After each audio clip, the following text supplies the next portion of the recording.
Hello. Hi, everyone.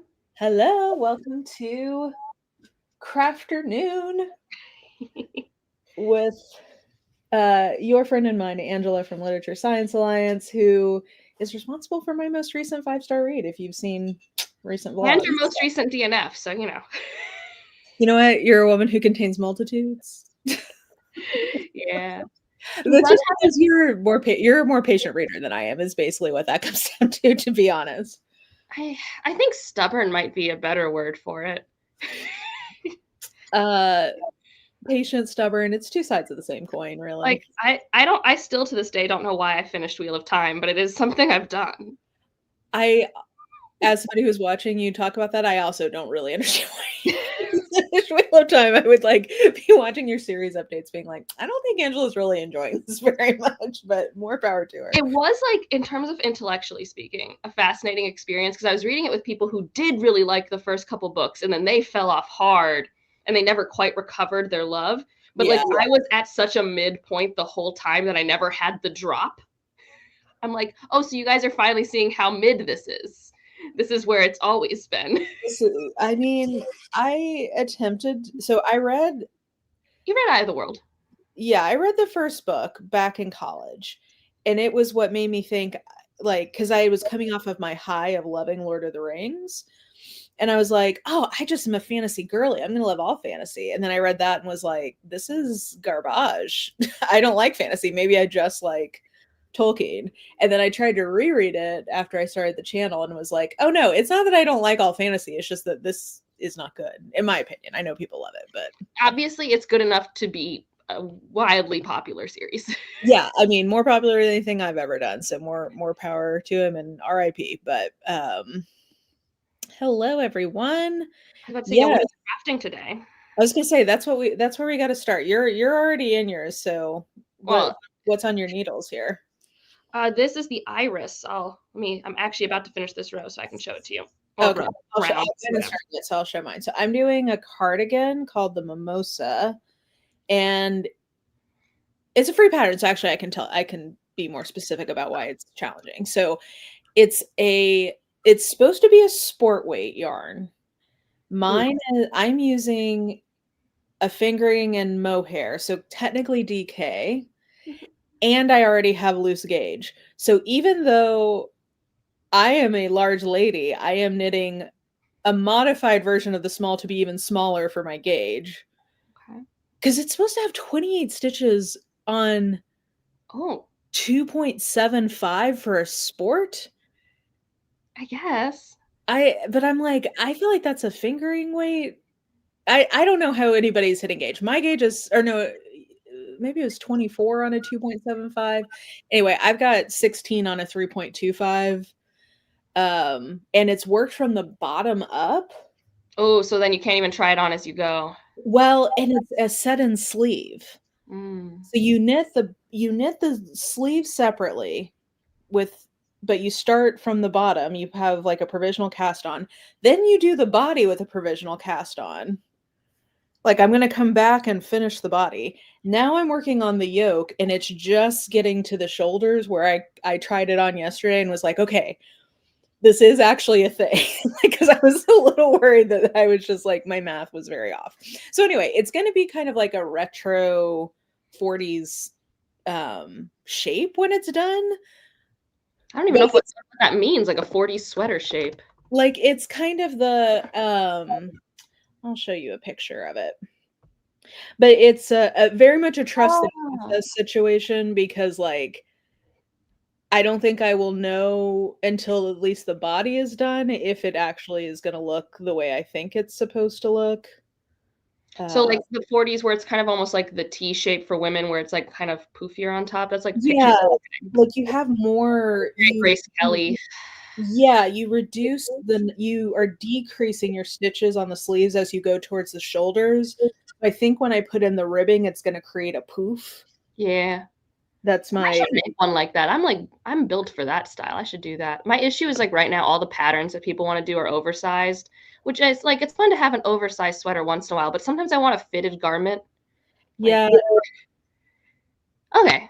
You see what I'm saying? It's kind of like this one's not as poofy in the sleeves, but Gotcha.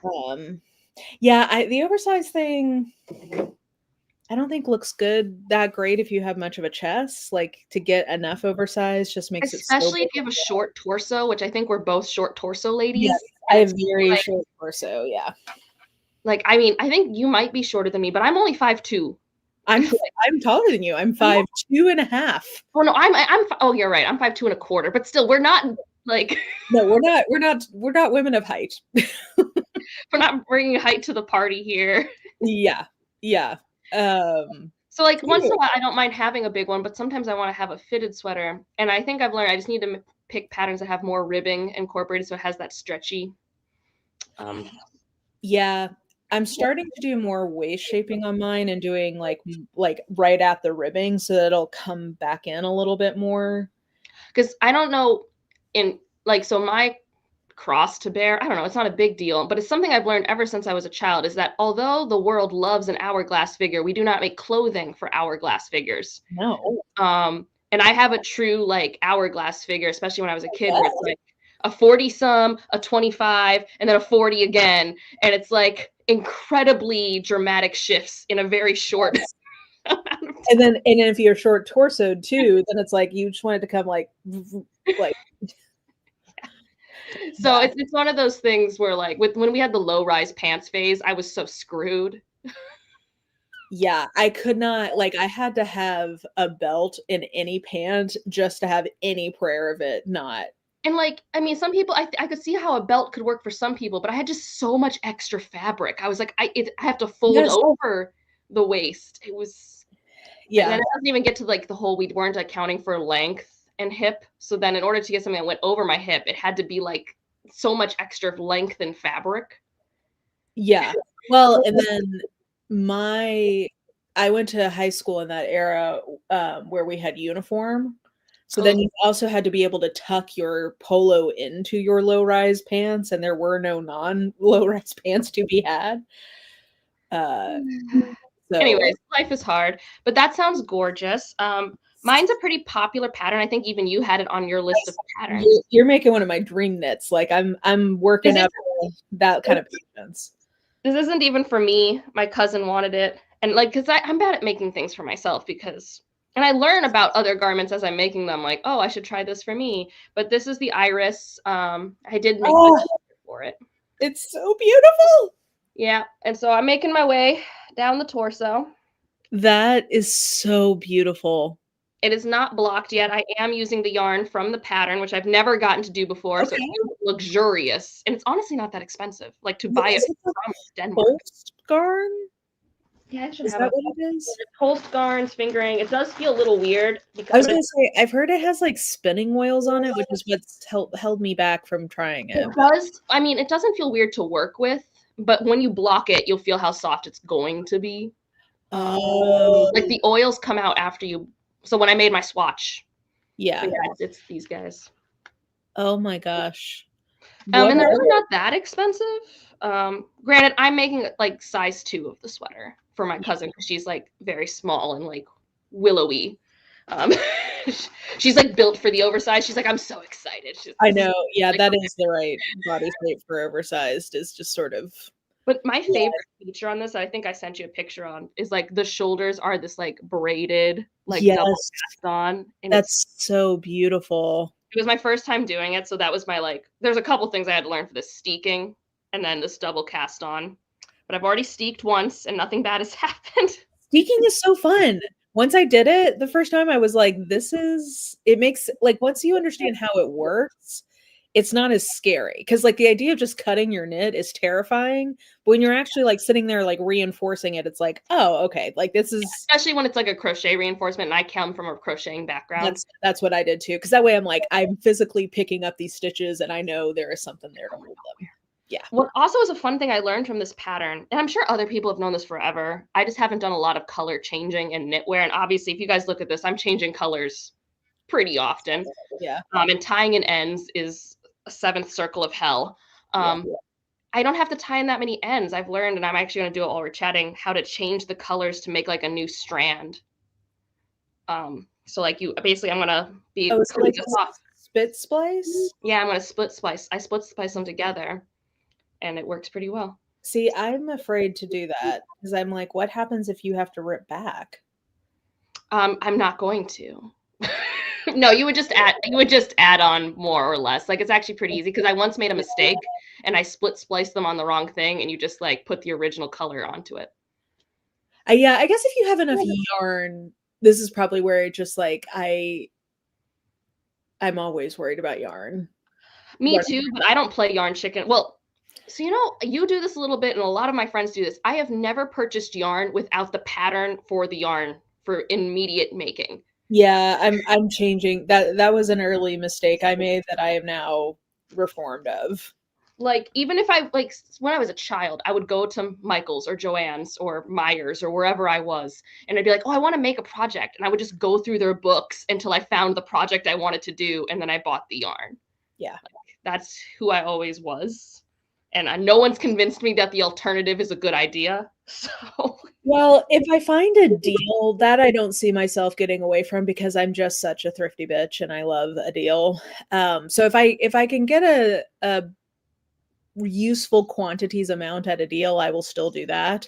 But no, I agree. Now that I'm like more experienced, I'm like, that's, I have the equivalent project for my knitting going right now that I do for my books, where it's like, okay, I've built up a little bit of a hoard and I need to read/knit down on it before I go back. Cause I had to go through and like find projects for all of these quantities of yarns I had. So now I don't see that will be a problem going forward. But yeah.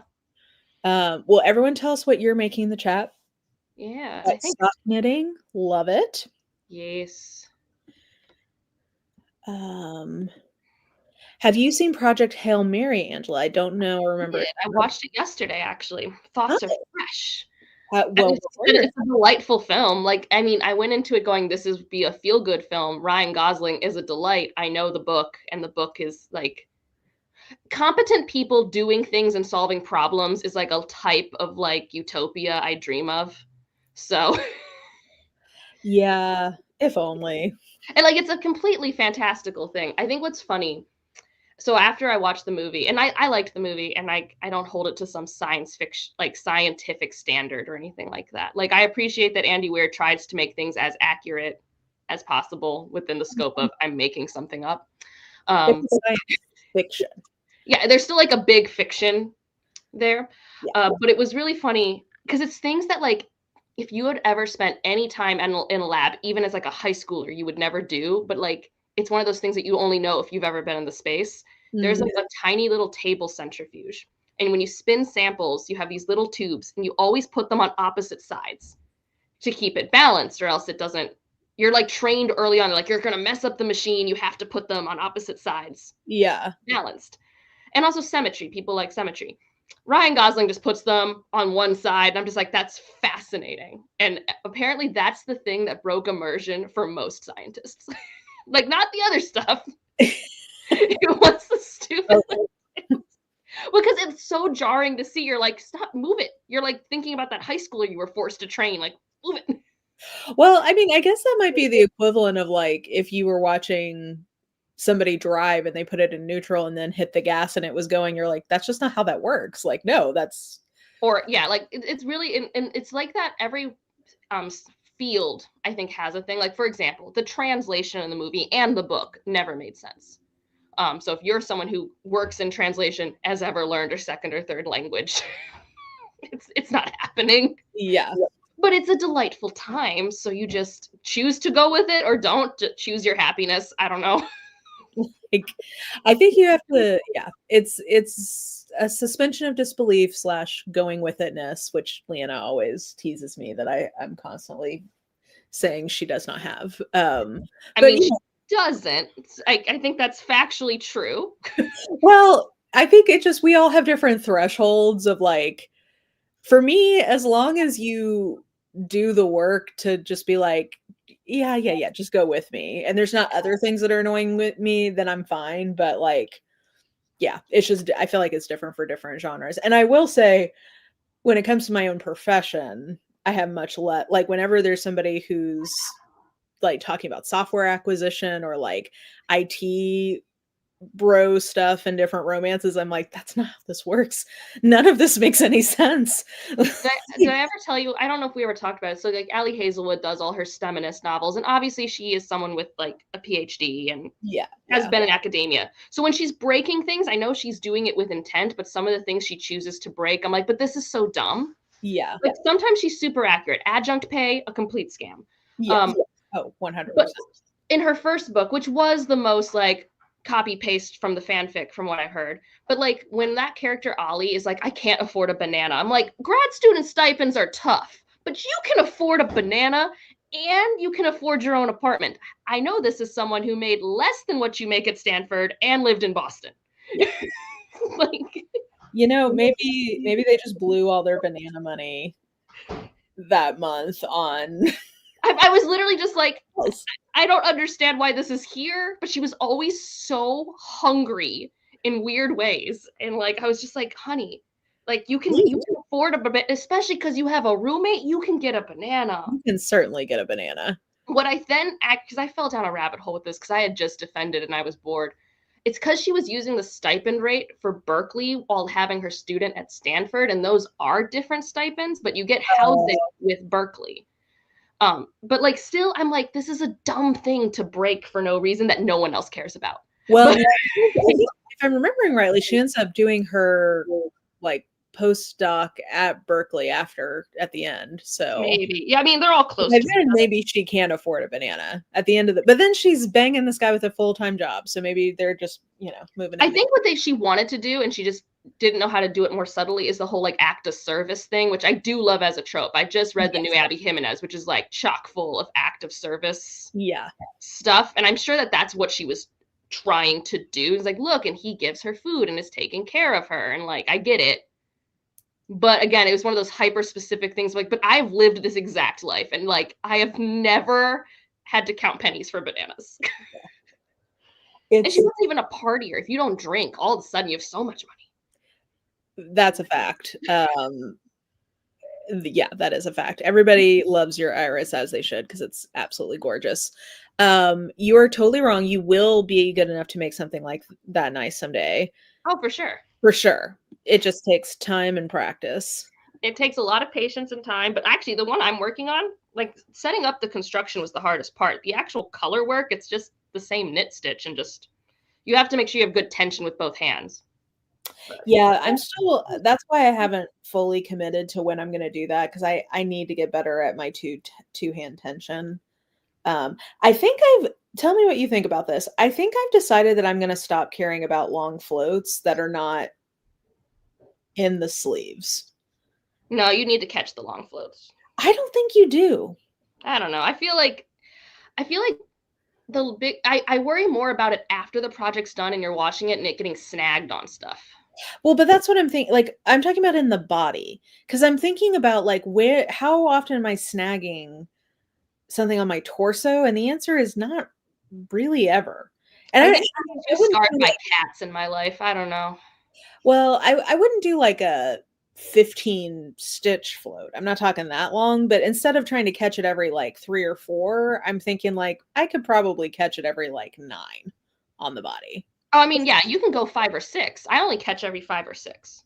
Yeah, I basically have just decided I'm going to start letting them be a little longer. Now, if it's in a glove or a mitten, if it's in a sock, if you're having to put something in it, I feel like that's like smaller circumference. I feel like I probably need to be more conscious of that, but I don't know. This is my new theory because I'm trying to get better at.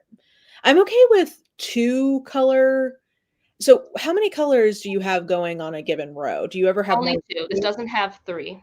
Oh. I've done 3 before, but it's only 2 at a time. Okay, then I'll be fine because that I'm fine. 2. It looks more intense than it is. It really is one of those. It's just no more than 2 at a time. Okay, I can do that. I can do that. Let's see here. I'm working on the Linger Here sweater. It's all over cabled, and I'm working on the sleeves. Gorgeous. I love a cable. I love a cable. Cables are by far the most fun for me. And they're so squishy, and it's so satisfying to block them and watch them open up. Yeah.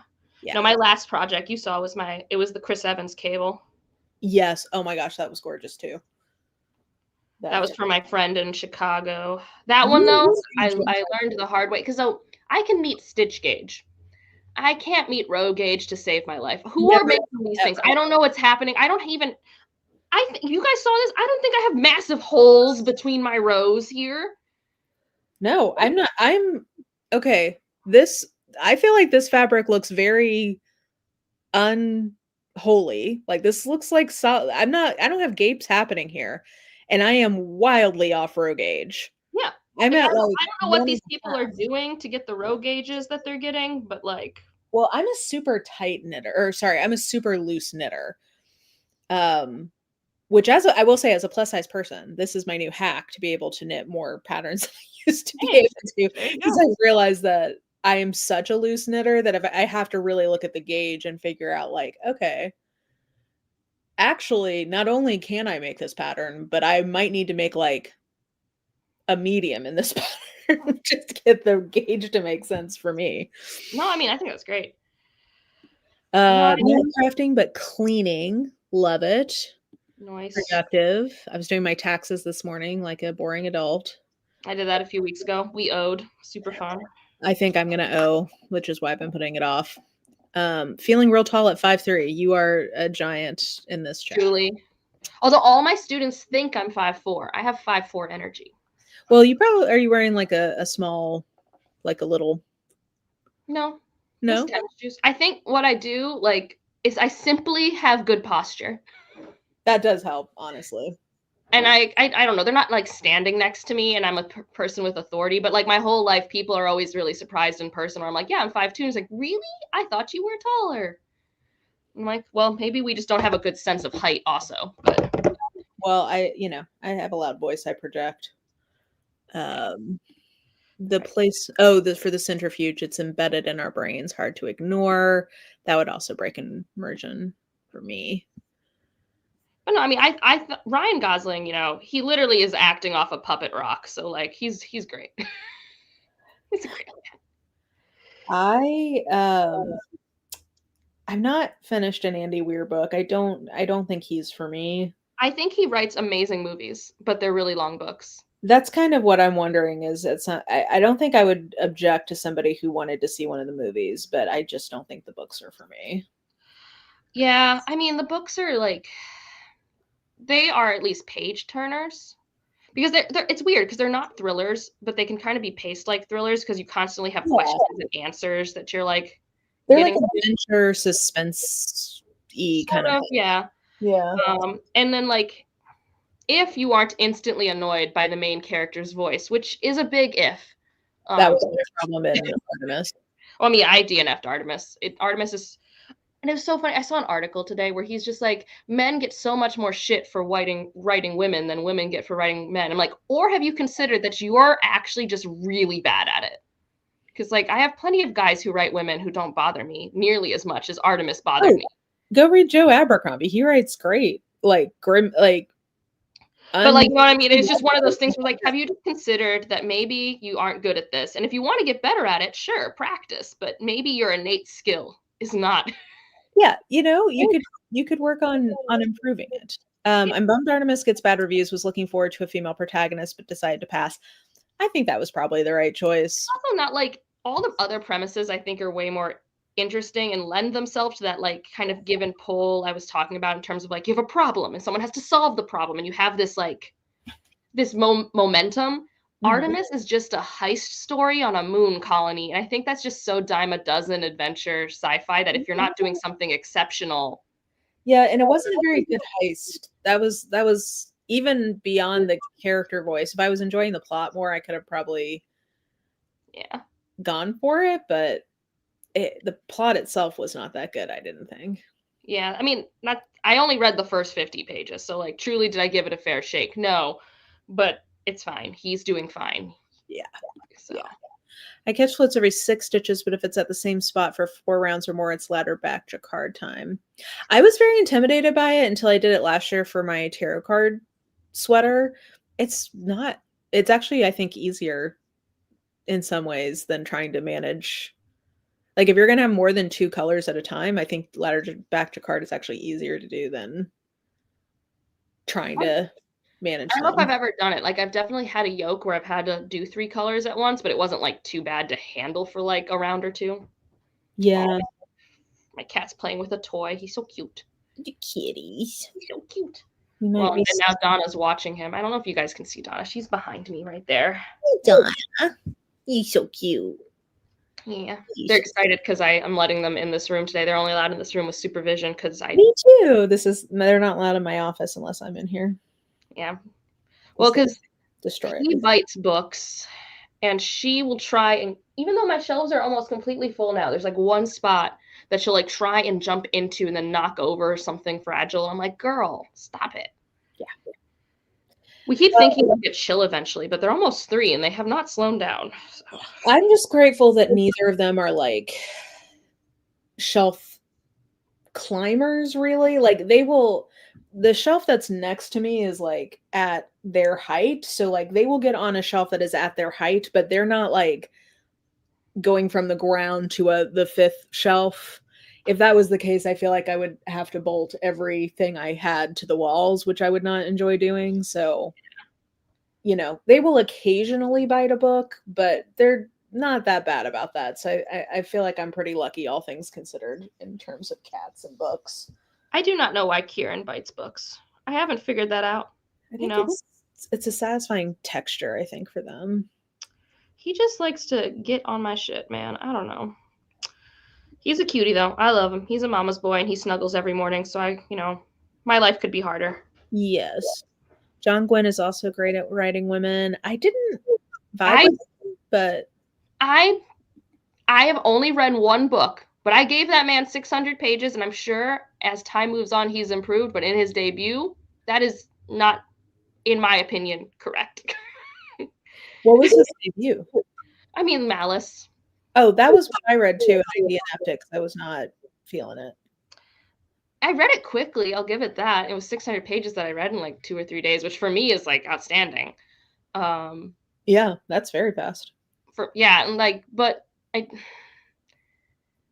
I don't know. I think my issue was for that female character because there was only one. She was a young girl. And I can get behind a not like others girls trope, like whatever. Like that's not what bothered me. But almost all of her motivations were centered on the main male characters, which was like also exhausting in a book that wasn't doing anything really new. Like It wasn't egregious. It just wasn't what I would call good.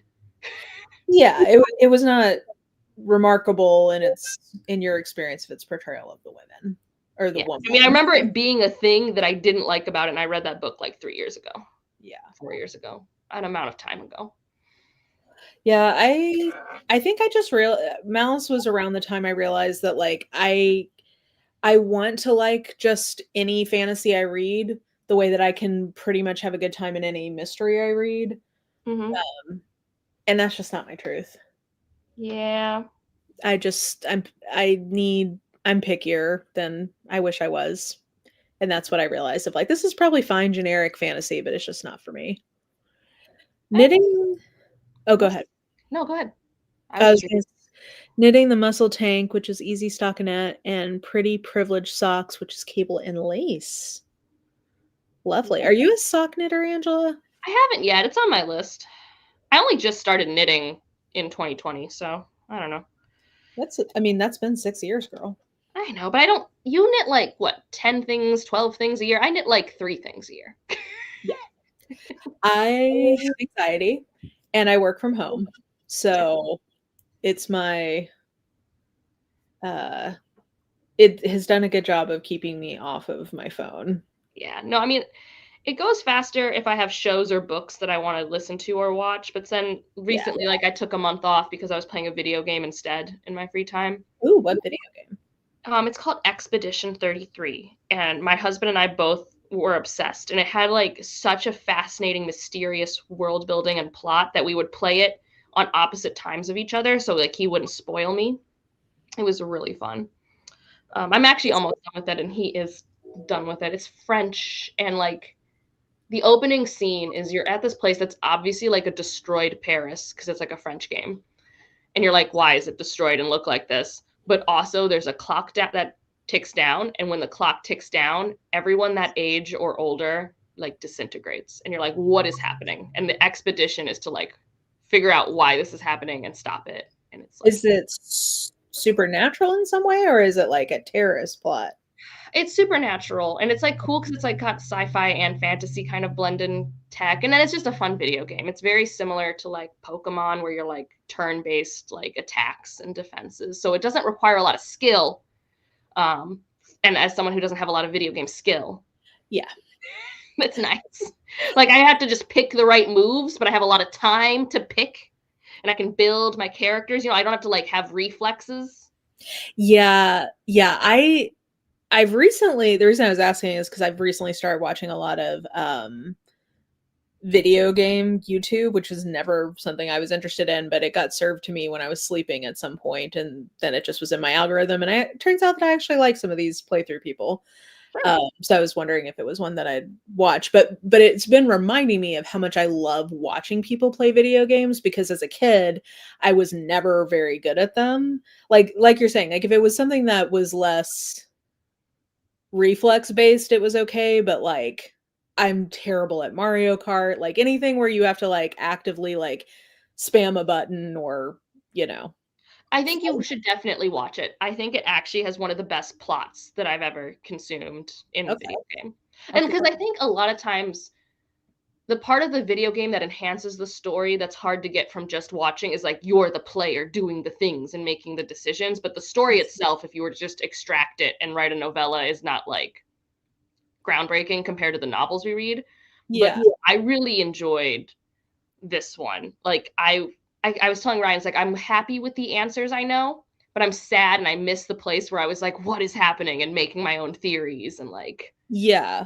trying to unpack the madness. And then for me, it had a really good give and take of like, all right, here's the challenge. After you just beat the challenge, which is fun to do, you then get a plot treat and you get to learn a thing, and then do the challenge again and then get a plot treat. And it was like very good, like reward.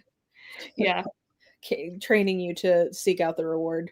Also, the music someone's talking about is amazing. I actually have started listening to the music while like reading books or when I need something in the background while grading. It's like really good music. Great music. Okay. Yeah, I've been getting back into Donkey Kong music when I just need ambient noise, because I forgot how hard some of that soundtrack goes. I like that. And then because I guess I'm a 12-year-old boy, I do love the Five Nights at Freddy's everything, but including I really like the soundtrack of that. My husband started the newest Donkey Kong last night because he needed something a little less rigorous than he's been playing this game called Silk Song. And I was watching him play it, and like, I don't play a lot of video games. I didn't grow up with a Nintendo system. And I'm like, so what's the point of this game? And he's like, Monk, get banana. And I'm like, oh, that's it. We just get banana. I know. I love Donkey Kong. So I just went to Universal Epic with my best friend a couple months ago, and like the joy I felt when we entered the Donkey Kong section, I can't even explain. It's underdeveloped still. They need to like beef it up, but just being in the world was very exciting. They did not have enough bananas or barrels, in my opinion. Gotcha. But it swept a lot of the video game awards. Well, yeah, because and I think what's interesting about Expedition 33 is it didn't have a huge budget, and they really didn't expect people to like it that much.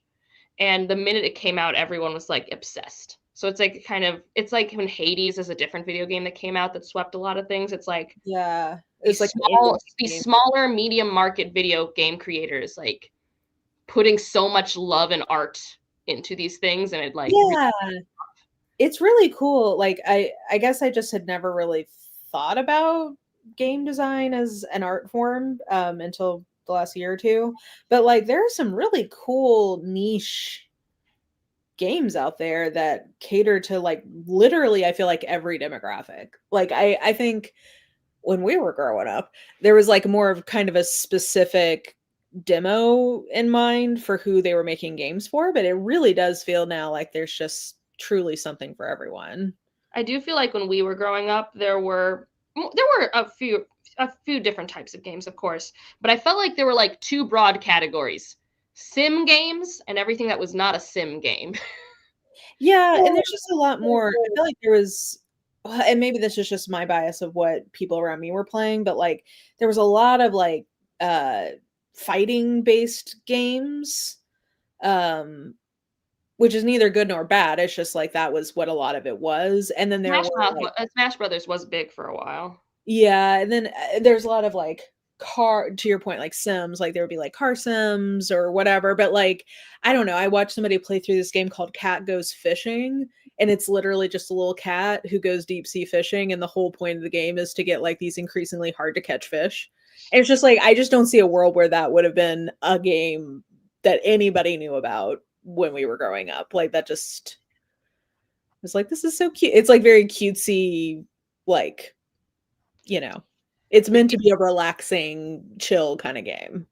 The weird thing my family did growing up, and I say it's weird because like I literally spent hundreds and hundreds of hours playing this game with my grandmother and my mother, and it was Toontown. And I don't know if you remember the ads for Toontown or anything like this, but it was like World of Warcraft but Disney. And you just Yeah, I remember that. basically got rid of it for Club Penguin, but like I would literally wake up at 5 in the morning to play with it with my grandmother before school. Like we just like, it was one of those things where we all equally got enjoyment from it, and it was such a unique cosm of things. Yeah. Like so my siblings still like they made it open source, so my sibling will still play Toontown because people have set up servers because there's like a cult following for everything. Yeah. So sometimes I'll join them, but That's it's so a minute. But that was honestly the biggest game that I like, not biggest, like it wasn't super popular, but like in terms of hours spent, it was that and the Harry Potter 3 game specifically. Oh, I just realized that I am a little bit older than you. I think I just assume we're in the same. No, I'm baby. I am 33. Well, I'm only 5 years older than you. But like that's like my But that husband. was a lot of time in culture. It's important for the big stuff. Like we were like completely off cycle high school years. Yeah. Yeah. That's it. Like literally all my high school memories are my husband's college memories. Yeah. Well, like, because like when I'm thinking about the video games that people love when I was growing up, it was still like Nintendo 64 time when I was little. Oh, it So, was PlayStation 2 time. yeah. So it's just a different era Yeah. of gaming. But yeah, I remember my best friend had a Nintendo 64 and she would get so annoyed because I'd be like, I need you to just sit here and play Donkey Kong because I want to watch, but I'm not good at it. And she had this Barbie game, I remember, and like somebody had gotten it for her because it's like, this is a girl's game. And it's like, this fucking sucks. Like, it wasn't, I'm like, not that Barbie sucks, but just the game that they deigned to make for her was not good. I remember, so I played a lot of Zoo Tycoon. I liked a lot of Zoo Tycoon. But all of my friends had Sims, and I didn't have Sims. And I honestly, to this day, I don't feel the urge to play Sims, but I can't tell you. There were like two things that came up often in my middle school career. One, I can straighten your hair. And I'm like, no, you can't straighten. Like, you can try, but it was back then with the hormones, and my hair was so curly back then. It was like a helmet that didn't move. Well, so There was no amount of heat to be applied to straighten my hair. But a bunch of women, because it was back with the North Face, the Uggs, and it was a whole. Yeah, there was an era where nobody wanted curly hair. I'm glad that I feel like everybody gets to just like have whatever texture they want. Yeah, but like, so on low rise jeans, plus I couldn't have curly hair. I was doing great. Was just doing great. And so, but then the other thing was, oh, you don't have Sims? You need to come over and play Sims, and then proceed to be over someone's house, and no one would let me touch the computer. They would just be playing it, and I would just be like around. Yeah. And I'd be like, this is fine, but like I don't, and like it's kind of has bled into my own life. Like unless I really put in thought, decorating is not like my happy place. And I feel like wanting to customize and decorate, like that's like something you have to enjoy that game. I never was really a Sims person. I more understand the people who like to be god of their Sims world and like kind of torture their Sims characters. I don't know what that says about me, but I can kind of get like, oh, this is like kind of funny to do.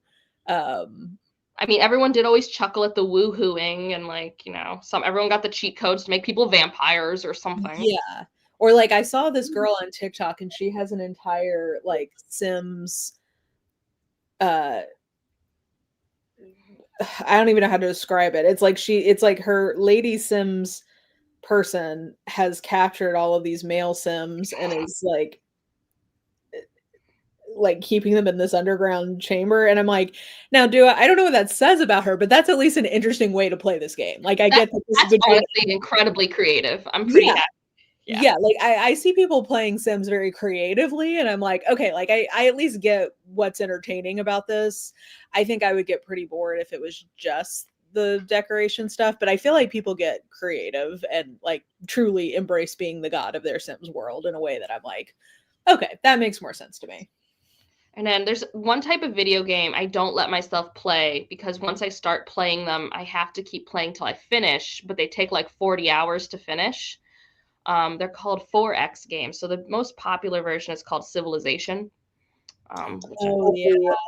And like once I start a game like that, I just can't stop till I finish, and there goes like my entire weekend. Yeah.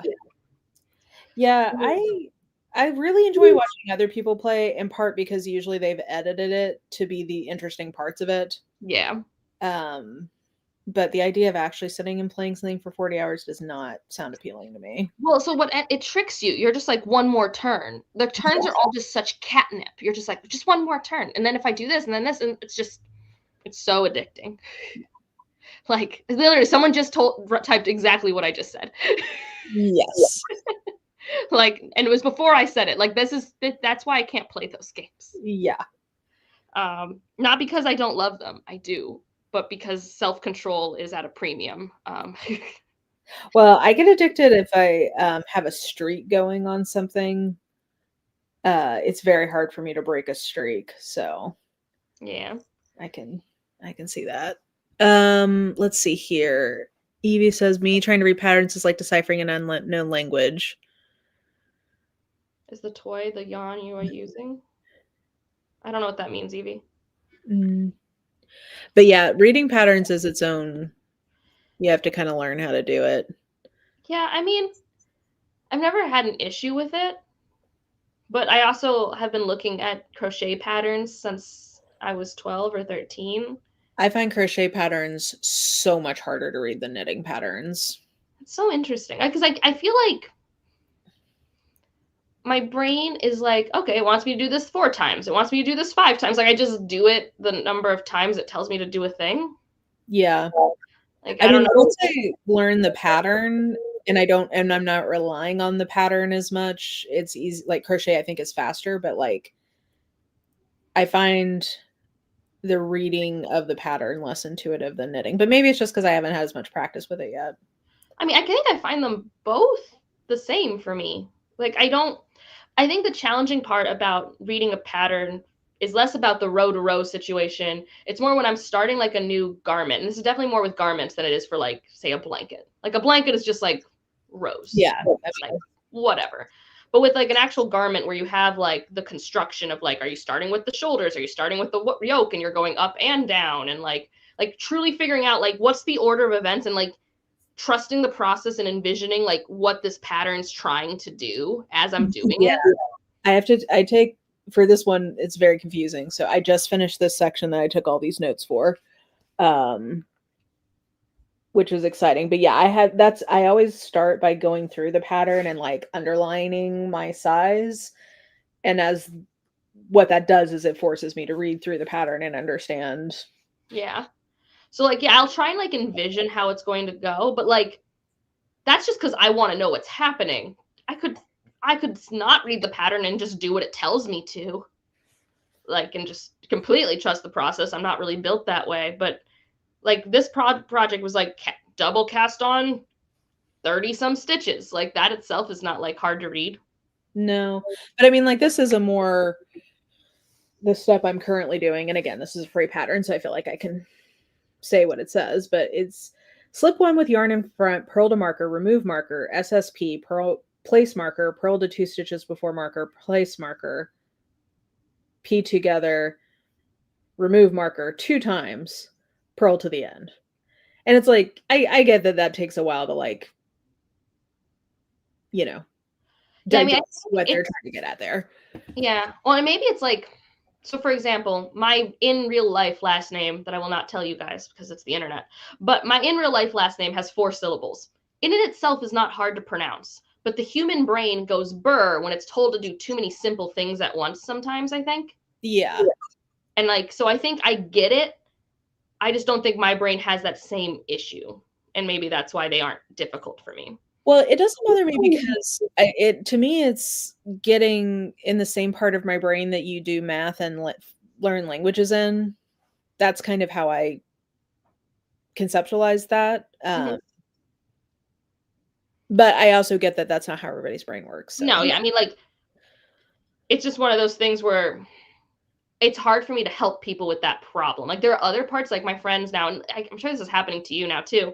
It's like, oh, I actually do have like a mastery of this craft to some extent. Like, I don't know everything, but I know how to learn anything I want to do in knitting. Like, there's nothing I think. Yeah, with enough time, I'm confident I can do whatever. Yeah. And so like my friends will send me things like they're working on their first sock or something. And they'll be like, what's happening here? And like from a picture, not even a video chat, I can see what's wrong and I'm able to explain it to them and they're able to fix it, which like is really exciting to me. Like that level of like mastery that I can actually dissect errors now. Yeah. I couldn't have done that 3 years ago. Yeah. I feel like I can think a lot more creatively about problem solving than I could at first. Yeah. It's that I enjoy, like in this one where I'm like, okay, my comfortable gauge is so much bigger than what the pattern is envisioning. So like what changes do I need to make the pattern work for me? I could not have done that even a year ago. But now, like, yeah, I feel like I can problem solve more, which is it's very, and like, and you're kind of sometimes forced into it because like sometimes, you know, I'll make a mistake in a cable pattern and I'll be like, I used to just pull back. I would just go back however many rows I needed to go to fix the thing. But now I'm like, no, I'm too tired to do that. How do I fix this in location? Yeah. Like how do I ladder down? And And now you're just like forced to, because then you're also your worst case scenario is like, well, I would just have to pull back anyway. So let's like putz around for like an hour and see how the mechanics of this yarn area work. Yeah, I did that on a vest I was working on at the beginning of the year. I like had missed a repeat, so I had to like ladder down and fix it that way. My issue reading patterns is that I'm a lefty knitter and crocheter, so I have to flip instructions. I do follow somebody, I forget what her name is, on YouTube, and I appreciate that all of her crochet stuff, she puts out a right-handed video and a left-handed video, which I feel like is of service to the community.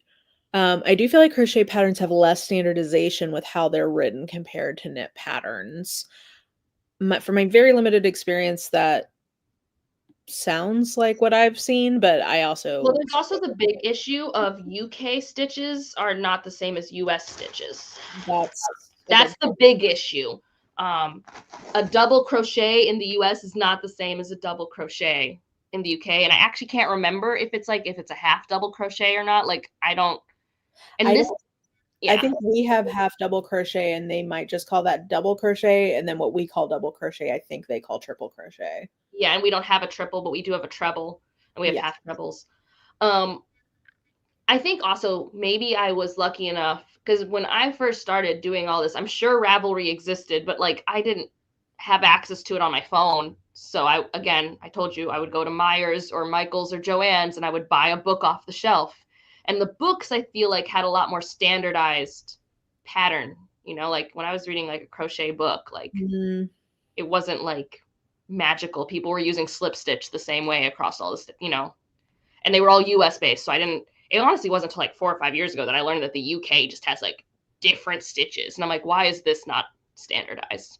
Like, I don't know. Well, can I say, I much prefer the metric system for all needle sizing in both crochet and knitting. Like I cannot keep track of what a US 2 mean. Like that's so confusing to me. I can only process by millimeters. Like that's the only thing that makes any sense. The metric system is superior in almost every way. It truly is. I will say though, when people give us shit about it, I do want to remind people we were not invited to the conference where metric was agreed upon, and that's why we don't have it. Really? Why weren't we invited? Now I'm curious. I feel like there was some weird, not even like like partisan political, but just like within the scientific community. I think there was some politics going on, and we just like weren't at that whatever that conference was, and that's why we were so much later attempting to adopt it, and it's just never really fully taken. When I do know that like a lot of how we have things set up in trades here specifically, like plumbing, carpentry, Mhm. electricity, like that is all actually incredibly hard to update. Not that you couldn't give people the metric tools, but that all of the bolts, all of the screws, all of the thread counts, all of them are in British English system. Yeah. So you're like trying to fix an old thing from the 20s. Like you can't use a metric screw to go in there. Yeah, I mean, it's so hard to change how people learn to intuit a measurement. Because, like, can I sit here and tell you that there's 2.54 centimeters in an inch? Yeah. Certainly. And am I getting more comfortable with that because I've been knitting more in the last few years? Yes. But, like, intuitively, if you tell me a measurement, inches is just like how I conceptualize that kind of measurement. And I think it's very difficult once people have learned that. Like, unless you get them when they're kids, it's very difficult to change Yeah, I that. mean, I tried for like I want to say like 6 months. My phone was on Celsius because I was like trying to get my brain to think like Celsius. Like I was Yeah. just like attempting it, and it was like so obnoxious. Like I in science, I know generally like your fridge 4 degrees Celsius, Yeah. your freezer negative 20 degrees Celsius. Like I know some like benchmarks. Your body 37, but like for weather, not only could I never really feel it, I think Fahrenheit's better for weather. I like the granularity in Fahrenheit. I will say so when I lived in Canada, I got a lot better about Celsius for weather, but as soon as I left, I lost it all. Well, because like especially so, I don't know how swingy the weather is where you are in Tennessee, but in Cleveland, we literally went from like 70 degrees Sunday to 0 degrees Monday, and like our weather is just like all over the place. And I know what jacket I need to wear when it's 65 degrees Fahrenheit versus when it's 59 degrees Fahrenheit, and those are actually almost within the same Celsius marker. And like I need a variation. I need the granularity. Yeah, I think the benefit of Fahrenheit is the granularity. The downside is that the like actual numbers make a lot less sense. Like Yeah. 32 being freezing, like why? No, for science, I always use Celsius and Celsius is great because it's all around water, and most chemical reactions care about the state of water, right? So, like, 0 is when water is solid, 100 is when water is a gas. Like, that's great. But for my day to day life, when Yeah. I'm using a thermostat, the difference between 21 and 23 degrees Celsius is too vast for my brain. Yeah. Angela, if you like a fitted sweater for Hourglass, you might try Patterns by Andy Satterland. I feel like I did get one from her. I can't remember. Let me see. And I think also the thing that I'm looking for that I haven't found yet, and maybe it's just not like physics wise possible, but almost all of these are like fingering weight. And I'm just like, can we simply let me use normal ass yarn I know. I and know. make an hourglass sweater? Even as recently as at the end of the year, I was saying that fingering is just like not my truth. But I think in the last couple of months, I'm starting to see the light. Now that I've realized I can go based on my gauge, not have to knit a plus size garment in fingering. Like when I'm doing some of the math on these, I'm like, oh, I'm actually a size large in your pattern in fingering, and that I can confront. Okay, I there can't. are some very cute cardigans over here. So I'll give her there's some cute stuff. When I play Sims, it wasn't until 3 and I would remake book characters. Oh, see, like like that. That's so fun. That seems creative and fun. I like that. My husband loves Dragon Quest games. They have like 80 to 120 hours of gameplay. Yeah, I don't think I'm patient enough for that. Hope everybody's having a lovely day. I hope you are too. Agreed, millimeters makes so much sense for needles. Oh, and actually, I never said this, so I should say this. When I do lives now, I always attach a fundraiser to them, and this time it is for the Immigrant Legal Resource Center. That was what won the poll when I looked at it, which is great. It provides legal resources for immigrants, and they always need them, but need them now more than ever. So if you are so inclined, definitely contribute to that. The nice thing about the fundraisers is that YouTube covers the credit card charge. So you don't have to pay it and the charity doesn't have to pay it. So that's why I like using it. Nice. I think what units we internalize in childhood really bed in, it's hard to change. And I agree about weather, even if it's the reverse for me. I cannot intuitively understand Fahrenheit. So and this won't change your mind, but why I think Fahrenheit also works better for like how we internalize temperature is 98 degrees or 100 is hot. The closer you get to 100, the hotter it is. Like that's 100% too hot. Yeah. Like a 60-degree day is like just right. Like it's just like, I don't know, it's like the percentage out of 100, and then you keep getting colder until the negatives, and then you hate your life. It snowed here yesterday, Mara, and I'm so done. I would have enjoyed that. I like cold. I like being cold. I don't mind the cold so much as I've shoveled so much snow. I know. I did have a reality check with the ice storm this winter because I'm like, do I want to be 60 having to figure out 2 inches of ice on my driveway? And the answer to that is probably no. Yeah, it's tricky. I mean, even we don't get ice storms that often. I mean, when we know we might be getting one, we put down an obscenely environmentally unsafe amount of salt. I did too, and it like has ruined my driveway. Like it's so I probably need to get my driveway like redone after this ice storm. Is it not cement? Yeah, our concrete is not designed for salt. So when we have to use it, it just like eats away at it. That makes sense. Yeah, it's really bad for it. So I mean, but yes, Angela, but using 100 for boiling water. I agree. Again, I'm there for that for science, but that's not my internal temperature. When I am choosing a jacket, I want to know how hot is it outside. I feel like I would be down with us moving to Celsius for like thing-based temperature and Fahrenheit for weather-based temperature. Yeah. Like if we all move to saying like it's boiling, it's 100, that makes sense to me.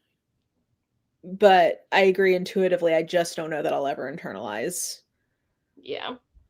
No, I mean, it's all a mess. And honestly, here's what's funny. Celsius isn't even the metric temperature. The metric temperature is Kelvin. Oh, yeah, that's right. Kelvin, like who uses Kelvin though, aside from scientists? Scientists do. And honestly, that one makes the most sense because temperature is the measurement of how fast things are moving. 0 Kelvin is 0 movement. Yeah. So, yeah. But like,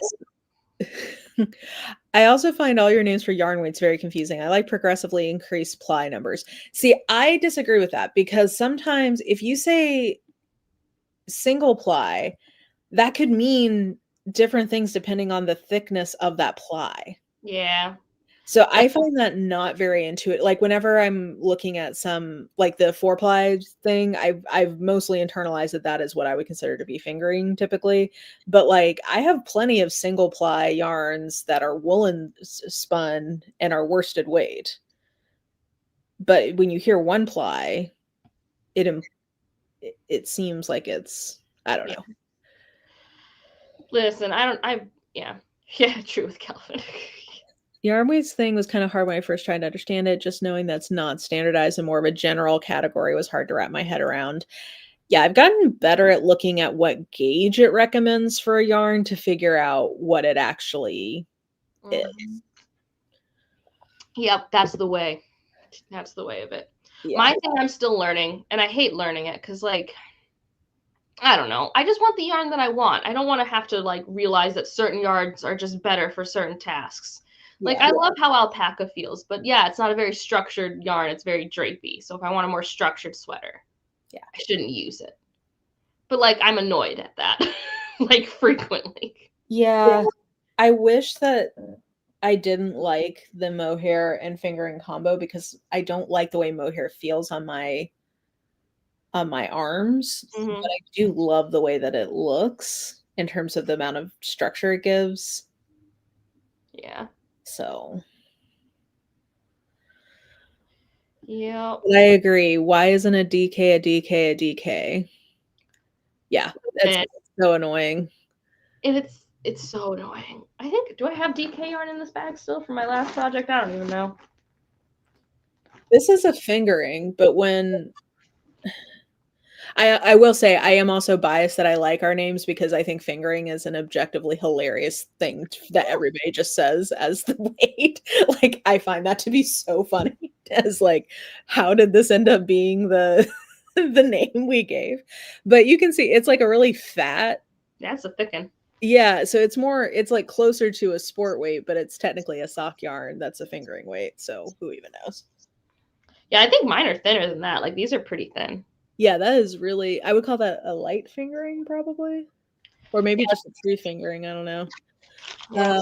Its gauge is it wants to be used with 3 or 3.5 millimeter, 25 stitches. So.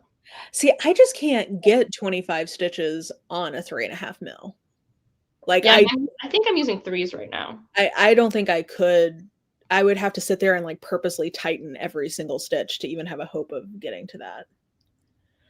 It's true, but here ply is a weight, not a number of strands, which I accept as less logical. Again, it's just which version my brain can intuit. Yeah. Exactly. Yeah. I mean, I hope it's obvious that Mara and I are not telling you guys your brains are wrong.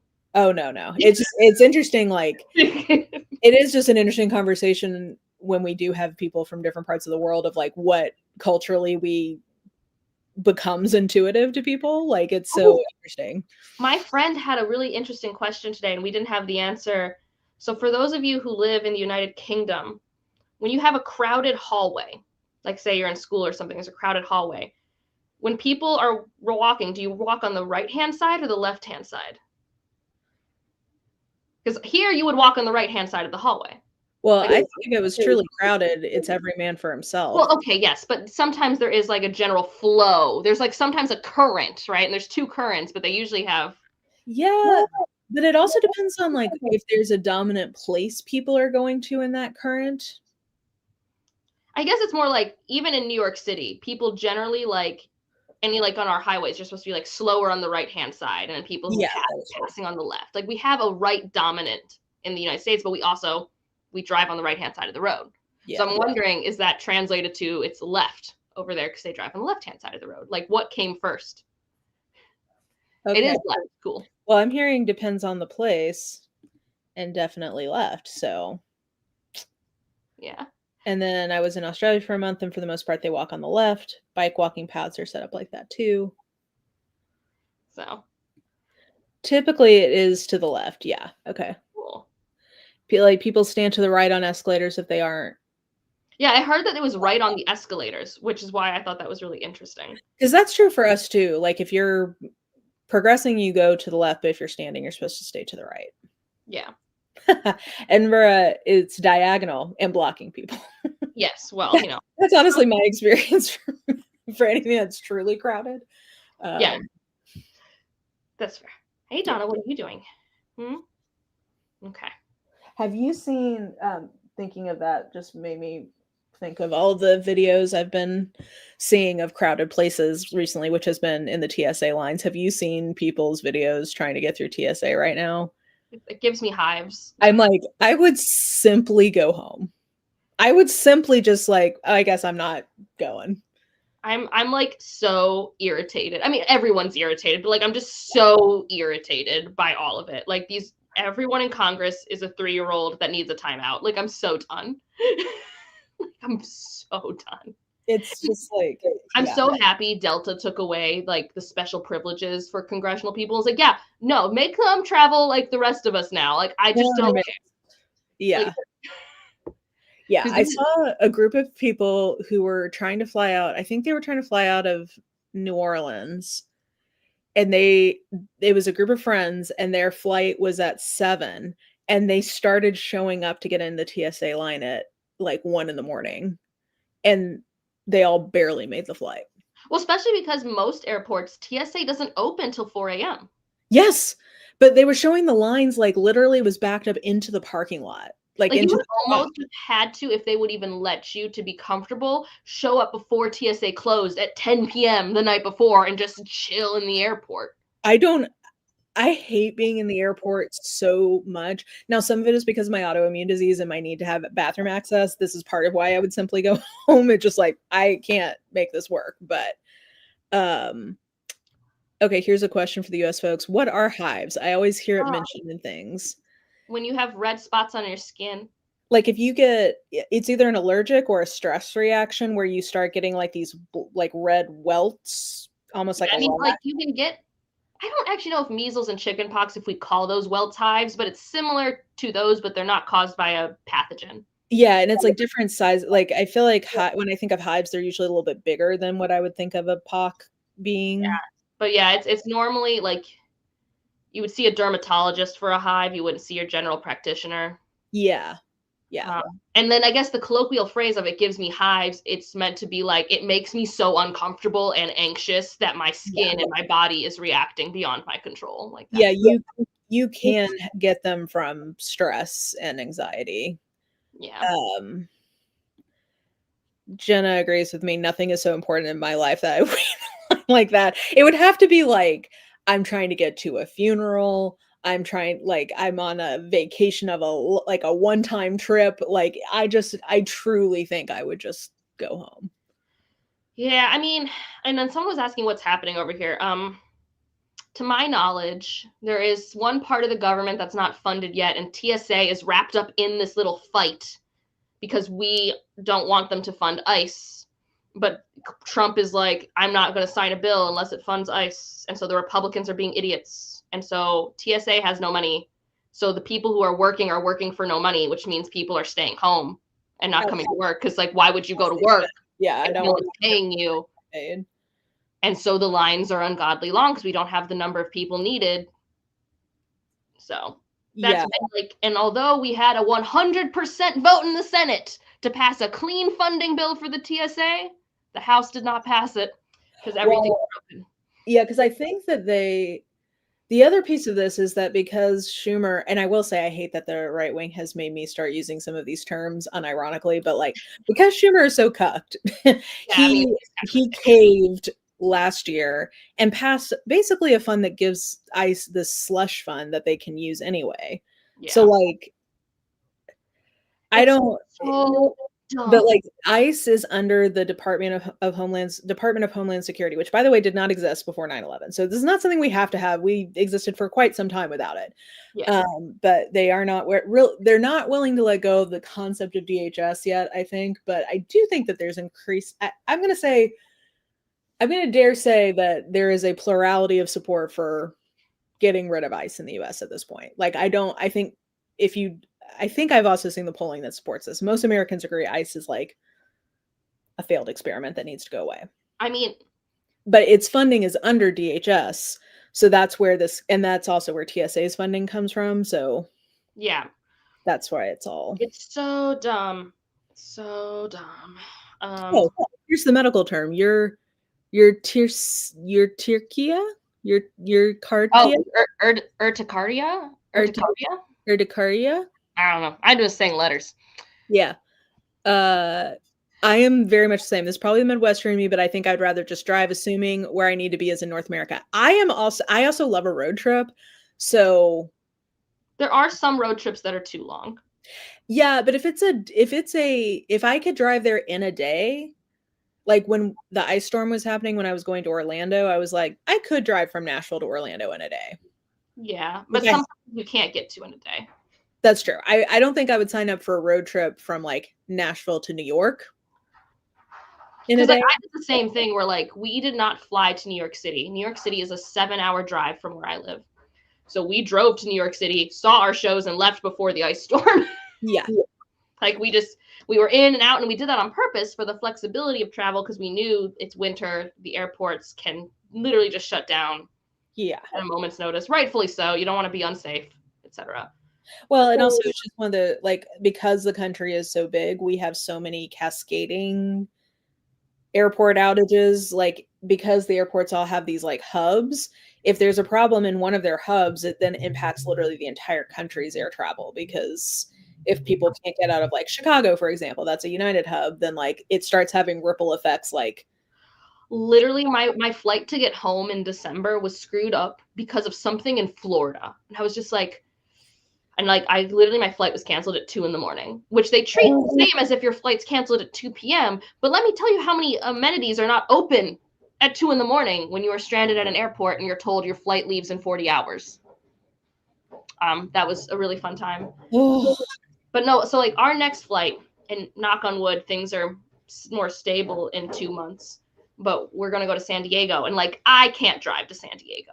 No, I can't do that. not cross country, but like if it's within the eastern seaboard and it like a day's driving is kind of my measure, and I'm gonna say not New England, but most of the Midwest, most of the South, most of the like mid-Atlantic is accessible to me within a day's drive. So that's always in the back of my mind of like, I simply don't want to wait in line for this at the airport. If it is within a day's drive, I'm much more likely to like cancel my flight, go to the ticket counter for the rental car, and just be like, fuck this. I'm just gonna. Especially with the amount of time. So like we drove to Chicago recently. Chicago's just like a 5-hour drive, and it's like a 1.5 hour flight. So like you include the wait time and like getting to the airport early and all that. Yeah. I wish we had trains. That's really the bottom line for me. But I live in California. It's at least a 7-hour drive within the state to visit my sisters. That is, accurate / No, California is large. Yeah. She is large and in charge. I don't actually understand the part of economics that makes gas more expensive in different places. Because I know gas is like $2 more expensive in California than it is here. And I don't actually know why. How much is your gas right now? I think that when I last looked at a sign, it was $3.80. Yeah, that's about what it is for us too right now. And I think the $3.80, I'm trying to remember if that's the credit card or cash, because we have like a 10-cent difference for them. Yeah. I started using my Kroger gas because at least that's like. I go to Costco because it's always 40 cents cheaper. Yeah. So I wait in line at Costco for my $2 savings. I mean, hey, it's only going to get worse. So I think it's taxes are state level for gas. Gotcha. I had to assume there was a tax in California. Like I had to assume there was something. Yeah, I mean, I honestly would like them to raise our taxes if it would mean they actually used it to make our roads better. But I know that's if they spent the money in a way that made sense. If it was to increase infrastructure for electric cars, I'd be down for that. Like, I think that's why. I think that's part of the rationale of why California's tax is higher. Is I think it offsets the tax breaks they give to electric cars, maybe. But even then, like I would, instead of encouraging people to get electric cars, we truly need more charging stations. Like, you know what I mean? Like we need the equivalent of gas stations, but for electric cars. Well, they also need, so I know, well, this is part of why we're living so far behind so many other countries. The electric cars, for instance, in China seem like they're great. I do have a friend who has an electric car, and they had driven, let's say, the equivalent of probably 3 hours away to visit their family, and they were driving back. And there was a glitch, a known glitch in the programming of the car where it was only, even though the battery was technically fully charged, the car could only recognize that it had charged for 45 minutes. So when they left their parents' house at like 6 p.m., they could only go 45 minutes at a time before having to wait for it to do a full recharge cycle, which takes an hour and a half at each charging station along the way. So it took them, I think, like 10 hours to get back.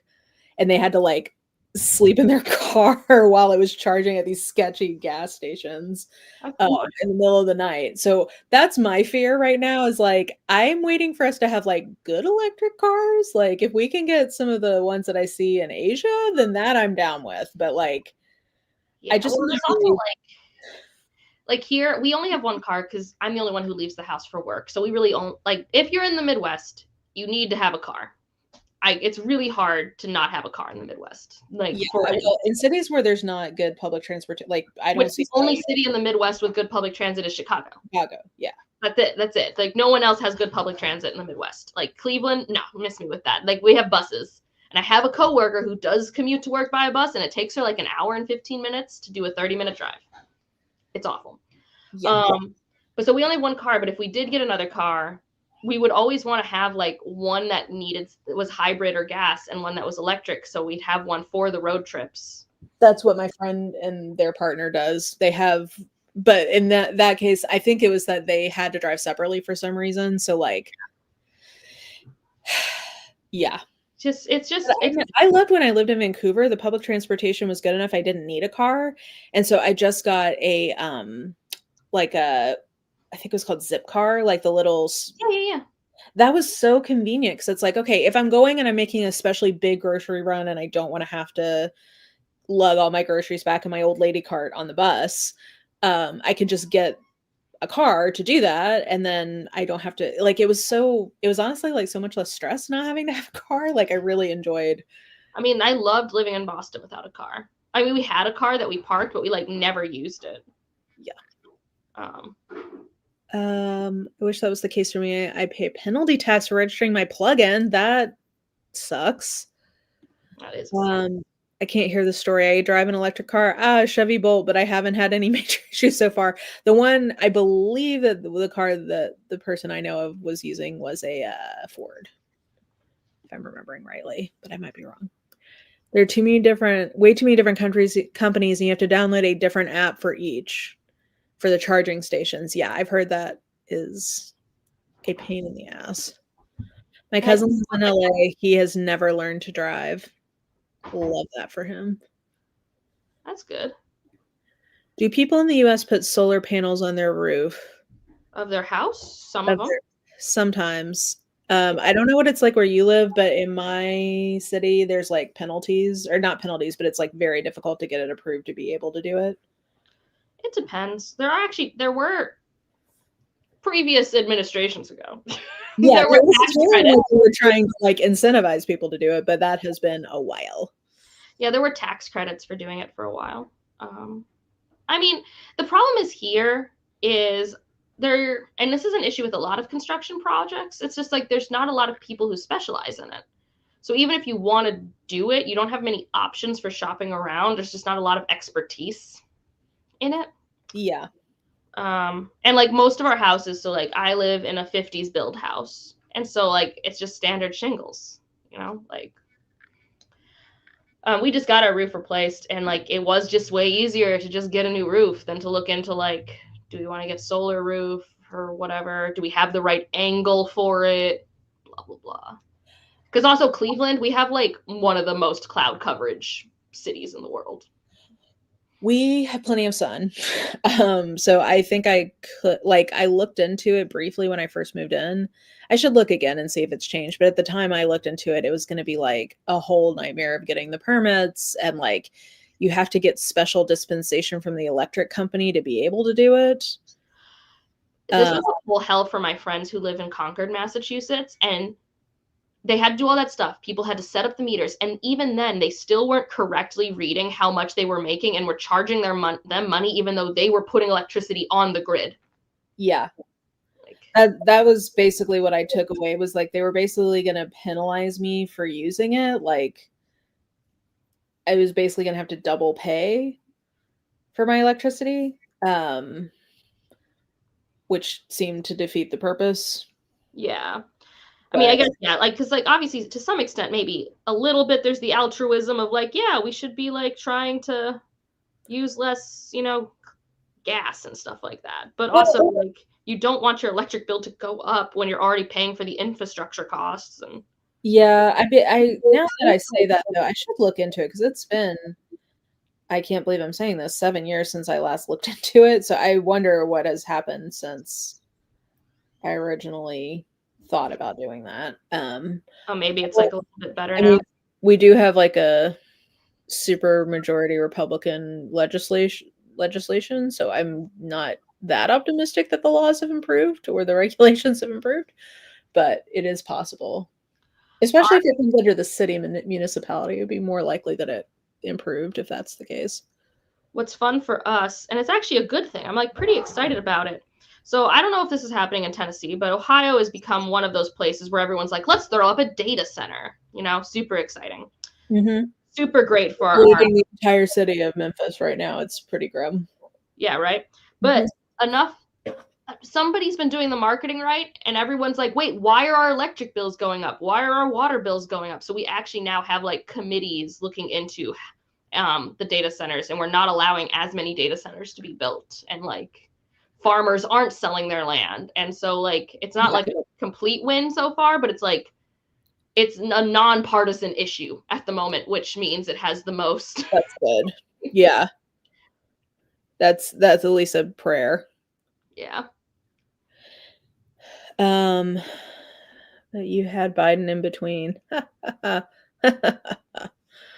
Oh, yeah. That guy. That guy. He did things. Yep. Some things better than others, some things not at all, you know. Yeah, you know. Oh man. Yep. I'm not even gonna. I have like not touching in my brain. It just went like all these. Brain just went sober. Yeah, and I was just like, no, let's not even go there. I will say LA's public transit is better than people have you believe. I used the metro for 2 years before I bought a car. See, it's interesting you say that because I had a friend who lived in LA and trying to use the public bus system like broke their spirit. So I don't know, maybe it just depends on when you're living there. I grew up riding LA buses. Most routes a bus would come around every 5 to 15 minutes. Where I live now, you're lucky if a bus comes by once an hour, and they don't go everywhere. Yeah, I will say in Nashville, I think the bus coverage is pretty good, but yeah, it doesn't come by, I think, frequently enough. Yeah, for us, it's the frequency. Like when in order for public transit to work, because here's the thing: if you're doing buses, which most places have to, because we don't have trains, buses can never be on time all the time. That's not how it works. They're under the same rules of traffic as cars. Yeah. So that means you need to have frequency to make up for the fact that if a bus is behind, you're not now suddenly waiting 45 minutes for a bus that's supposed to come every 30 minutes. And that's like being generous, that your 30-minute bus is only going to be 15 minutes late. Like in Vancouver, it was just kind of culturally accepted that people weren't as obsessed with being on time. Yeah. Like it wasn't a big deal, like even to work or whatever. Like if you're a couple of minutes late or a few minutes, up to, let's say people got about a 20-minute grace period to be on time to things because it was accepted culturally, just that like everybody relies on the bus and the bus sometimes is late. Yeah. So like that's another just, part of it. So like, cause like here the bus is every 30 minutes, but then you could have an hour between buses because of traffic. Yeah. And that's not a sustainable public transit system. Yeah. Same in Wisconsin, Angela, trying to put up data centers and electric going up. Yeah. I think it's a problem anywhere where there's a lot of open land. LA's metro line have been expanding, especially compared to when I was a kid, but the buses around my area don't run on the weekend. One stops running at 4 p.m. Ooh. Gotcha. The issue with LA Metro is that they assume everyone wants to go into downtown LA. So often you need to horribly detour into DTLA and back out again to get where you want to go. I think that was part of the problem the person I'm thinking of had, like, because they weren't always trying to get to downtown. He slept. He definitely slept. Yeah. I will say when I lived in DC, I don't know how well it's maintained now, but at the time, their public transit was great. It was a nice coverage between buses and trains, and you could get pretty much anywhere you wanted to go in the greater DC metro area via public transit, which like I would say in the top 2 to 3. Yeah. Like I would still say, I mean, people in DC hate it. I mean, here's the secret. Everyone hates their public transit in every city that they're in. And the only one that I will accept that from is Atlanta because MARTA is truly terrible.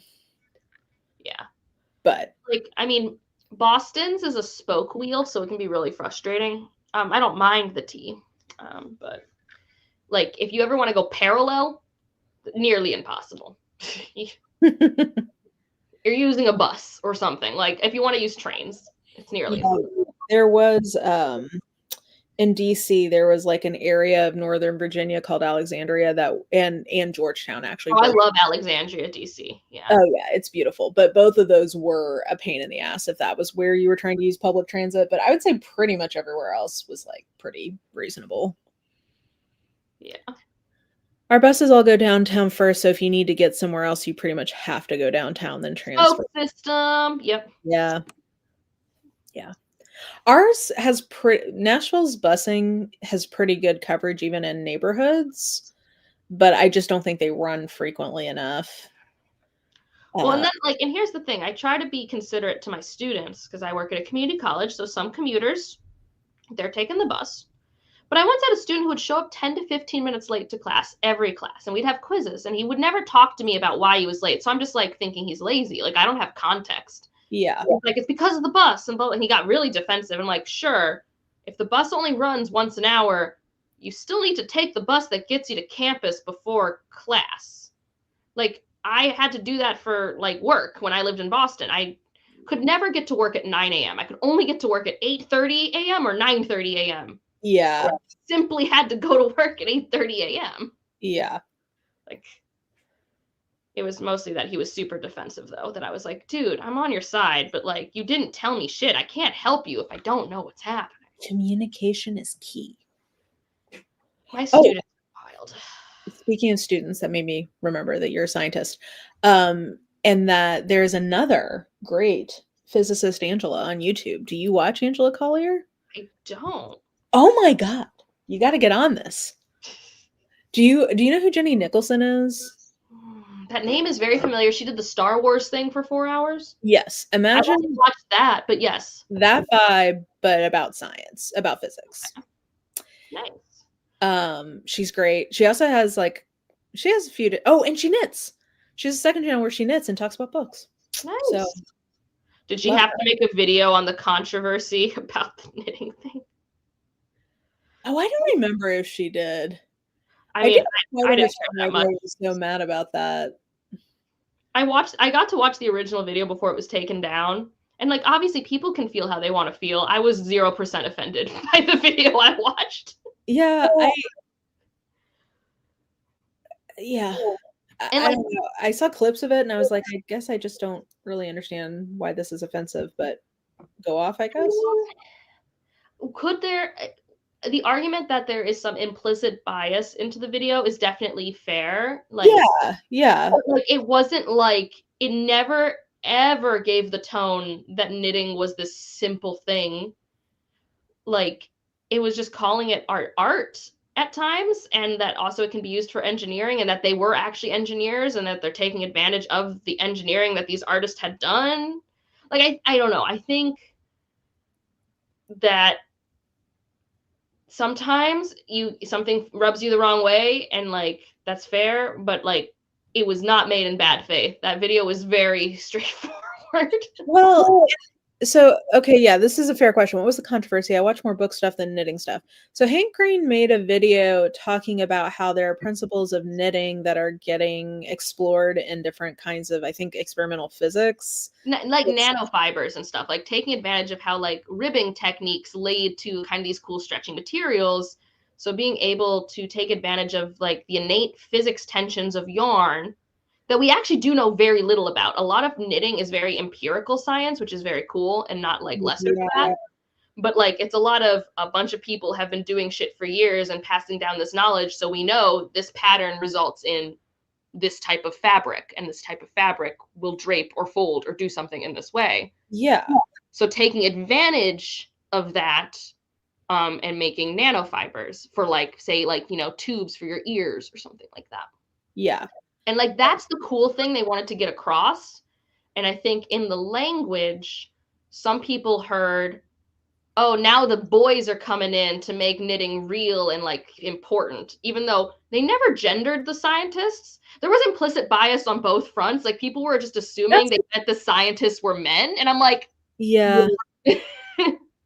That's kind of what I took from it, was like, I feel like it was the opposite in Romeo and Juliet, where Juliet says, I'll look to love if looking like he moves, or like, hey, you know, I'm going to try to like this we'll see what happens. It felt like the opposite of that, of like, I'll look to be unhappy if being unhappy moves. Like if there's something I can, and I don't mean that in a like, I'm not trying to be mean spirited about it, but it kind of seemed to me of like taking offense where I don't think any was meant.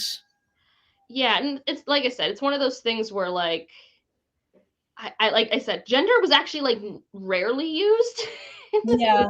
And I mean, I think people are just intrinsically defensive because knitting is traditionally like a more gendered hobby. And like, I don't want to minimize like impact versus intent, but I also just think like, you know, if you're taking somebody in good faith, I don't really think there was anything textually that like was overtly offensive in that, but like people had feelings.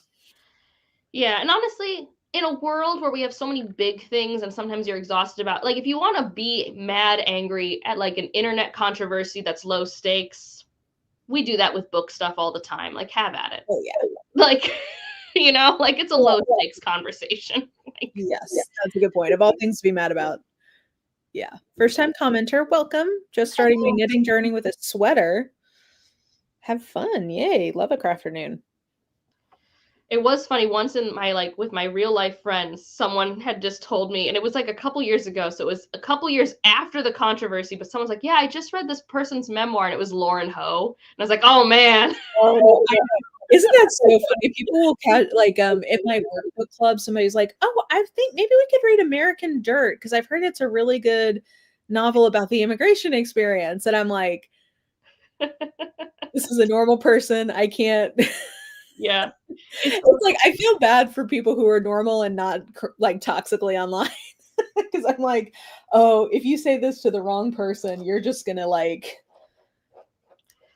It's like I'm sure the person doesn't know anything about that controversy, has just like randomly heard from someone that it's a good version of that. Probably, you know, someone who heard it from Oprah somewhere. Exactly. So I was like, well, actually, I don't know that that's if that's what we're trying to read. I don't know that that's the best version of that, but we could definitely find a novel that is a good version of that. Let me Yeah, right. find some recommendations for us. It's so funny. Sweet summer child. Yeah. Well, and then like I think the internet's bad at nuance, right? Like that's just like a factual thing. Because I'll talk about it at work with my coworkers, because she'll be like so like nervous about talking to me about a book, because she'll be like, she thinks I put so much thought into what I read. I'm like, truly no. Sometimes yes, and other times no. Like it depends on what the topic is, what I'm picking up, if I want to make sure it's like handled with care. But also I don't mind picking up a work that might be problematic, because I can hold the truths that the art makes me feel a certain way and the work has baggage, like at the same time. Yeah. You know, like there's some things that the baggage is too much for me, and that's my own personal metric of when is the baggage overflowing and I can't like engage with the art. Yeah. Well, and it's also like, yeah, I was just messaging you this that like it's also a question of like of its time and how much people can deal with like things having things that are of their time. That's why I'm like, okay, yeah, Angela probably can get down with the mid 90s and death books if she wants to, because I have read what is it, the Vorsagen? Or Kosigan, yeah. Or Kosigan. I read that first book and I'm like, okay, yeah, like Angela can love something that is intrinsically. But like the 20th century use of sexual assault is still wild. Oh, I mean, it is. I'm not saying it's okay. I know, but it's still like it doesn't bother me nearly as much as it does the average person. But I'm like, objectively, I'm like, why were we all doing this? Well, like it's more that I give people, before there was like online discourse, capital O, capital D. I give people more benefit of the doubt because they didn't have as much like immediate feedback on that of like, people don't like this. Don't put this in your book. Or people just like didn't know that they could not like it, I guess, or like ask for something more. It's just, but it is crazy that, yeah. I think what's wild to me is that it was a trope. Like, I think that's what's wild about it, is that it was a consistent trope to accomplish a task in many genres. Yes. Well, in romance things, it's because women at the time didn't feel like they could ask for sex. So like having sex be something forced on them, but you're in the heroine's head and you know she wants it. That's fine, yeah. Is a thing where I get culturally why that's a thing. But in terms of like assault to just move plots along, it's like you managed to move plots along for men without having to do this. So like what are we doing? Now I'll give Ursula K. Le Guin this, even though I did not like when she did it in The Dispossessed. But in The Dispossessed, she uses this trope as well for a character. Oh, I didn't know that. And it like literally you could remove the scene and the book is exactly the same. That's how like it's in there because all the other sci-fi dubroads were using this trope, and so it was like the natural thing to do. Yeah. But it didn't make sense for the character she built. It didn't have any falling action, so to speak.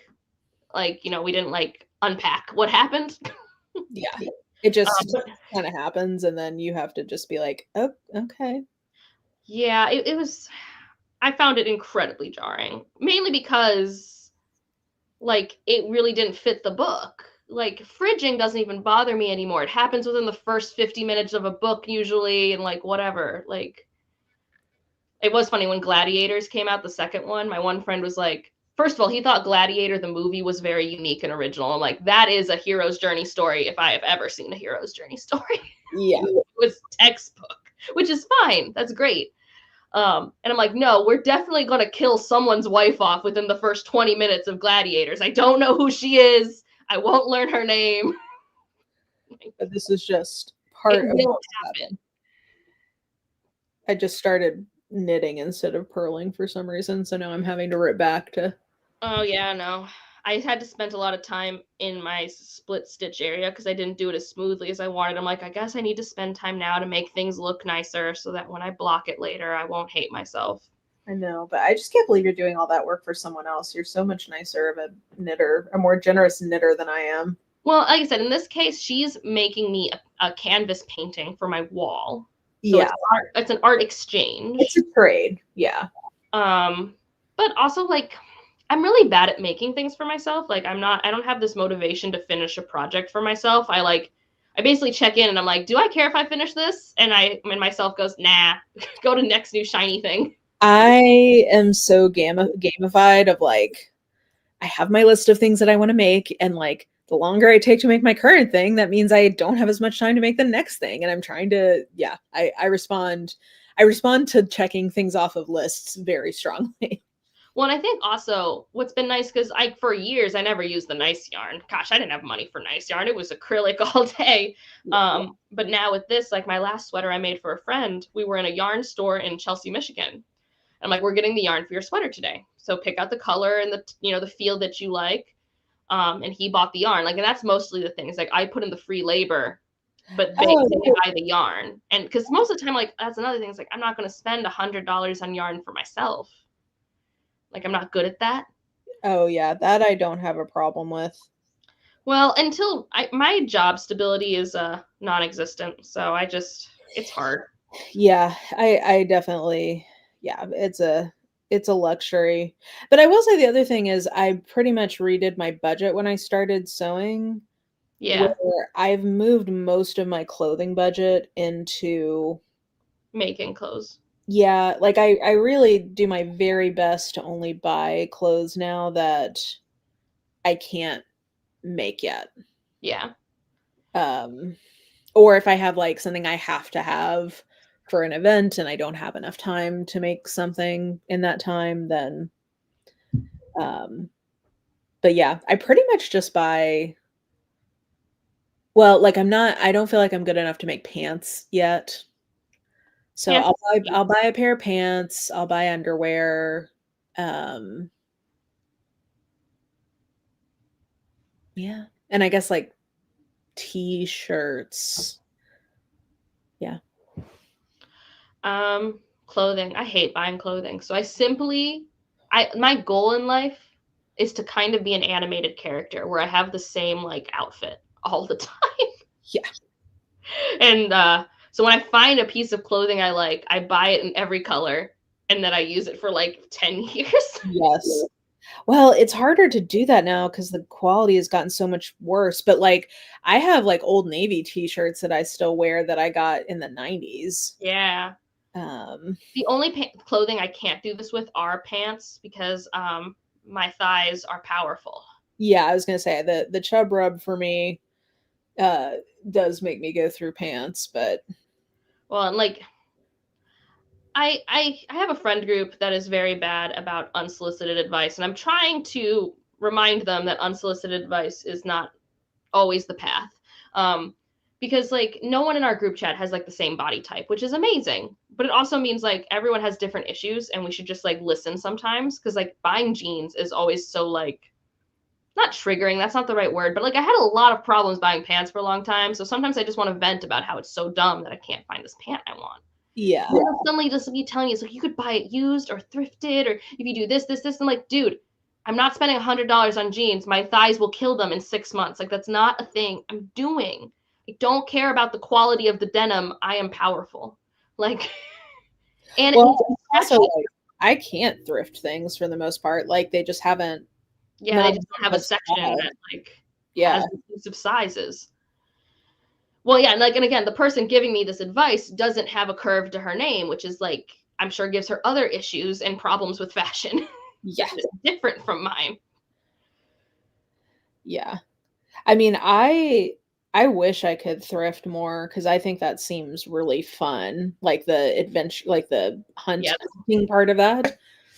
I do think that would be fun, but yeah, it's just not enough things survive. And What I need to do, what I want to have exist in the tech world. Oh, yeah.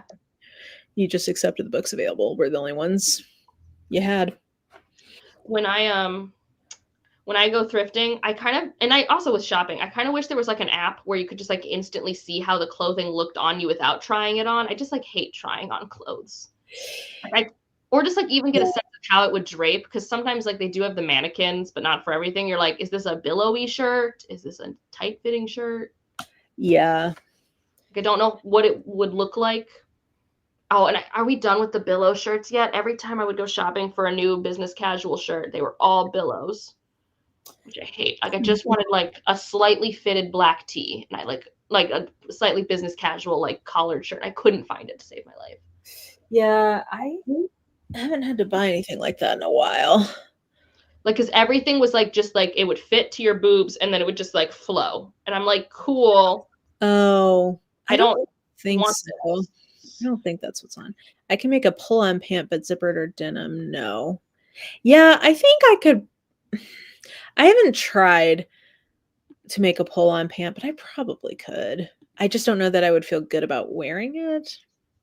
The best lace knitter I know is 90-plus-year-old man. That is amazing. I saw a lady on TikTok and she was making herself a wedding ring shawl for her wedding, where it's the lace that's so fine that you can pull it through the circumference of your ring, like the whole shawl. And I was like, this is amazing.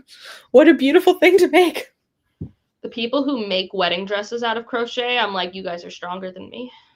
I know. It's so beautiful though. I love seeing people. I just feel like that's if you have enough time and you have the patience to do it, I just am like, oh, that's yeah, I that's do so much miss, more memorable than yeah. yeah. So the reason I started crocheting, I assume your reason for starting to knit was like to make clothing, right? Was that like your Yeah. motivation? When Yeah. I was a child, my motivation to start crocheting is my mom's best friend was making a doily. And I was like, it's like a spider web. I was just like so fascinated by this delicate thing that she was making. And I wanted to learn how to do that. And now I live in a world where like I love making doilies and nobody wants a doily. And I'm like, I don't know what to do with this thing that I want to make.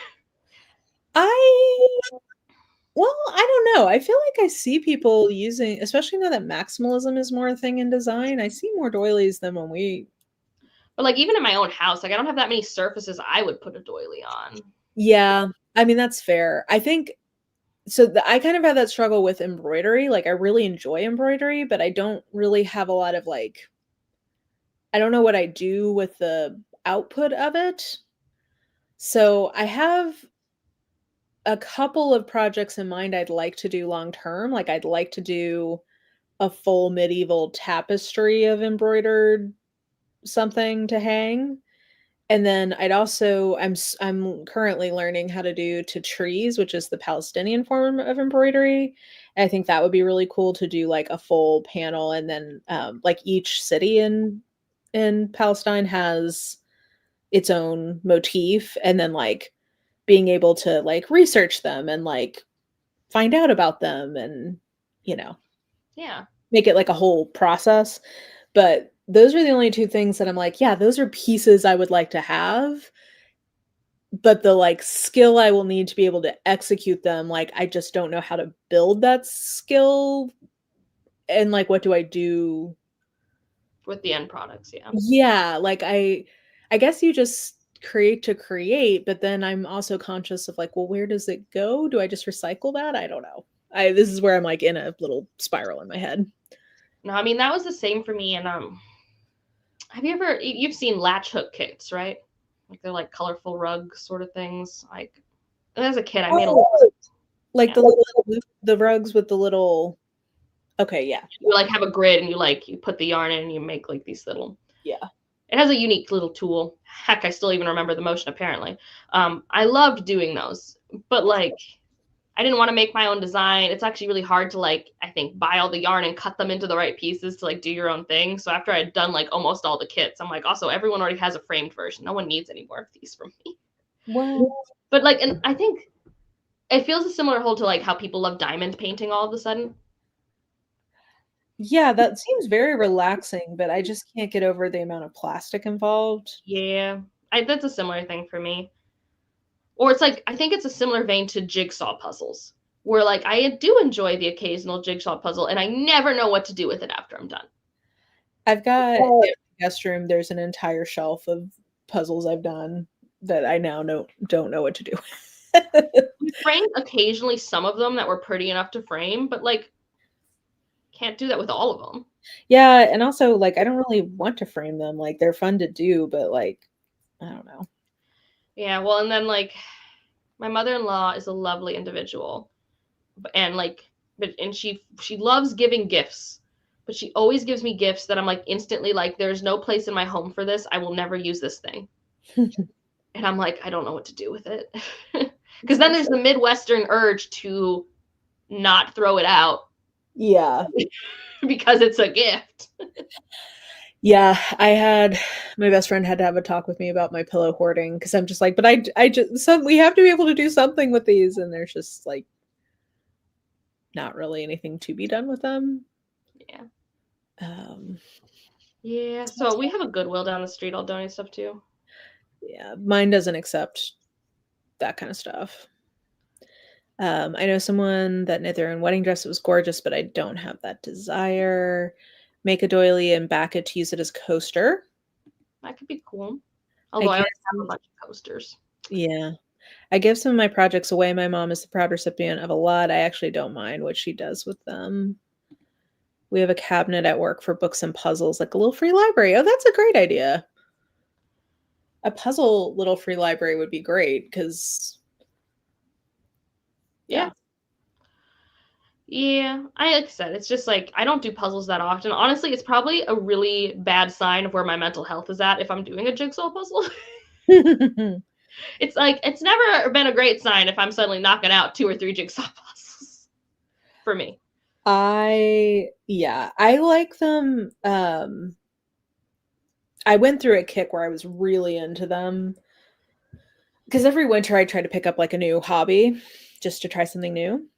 Nice. So that was my hobby one year, but I haven't done really much of them since those couple of years. Um, Eye of the World was very mid for me. I wanted to like it more so badly. I enjoyed Perrin's character, the storyline, but that was it. Oddly, I watched the show, and while it was definitely nice, not the best made. Okay.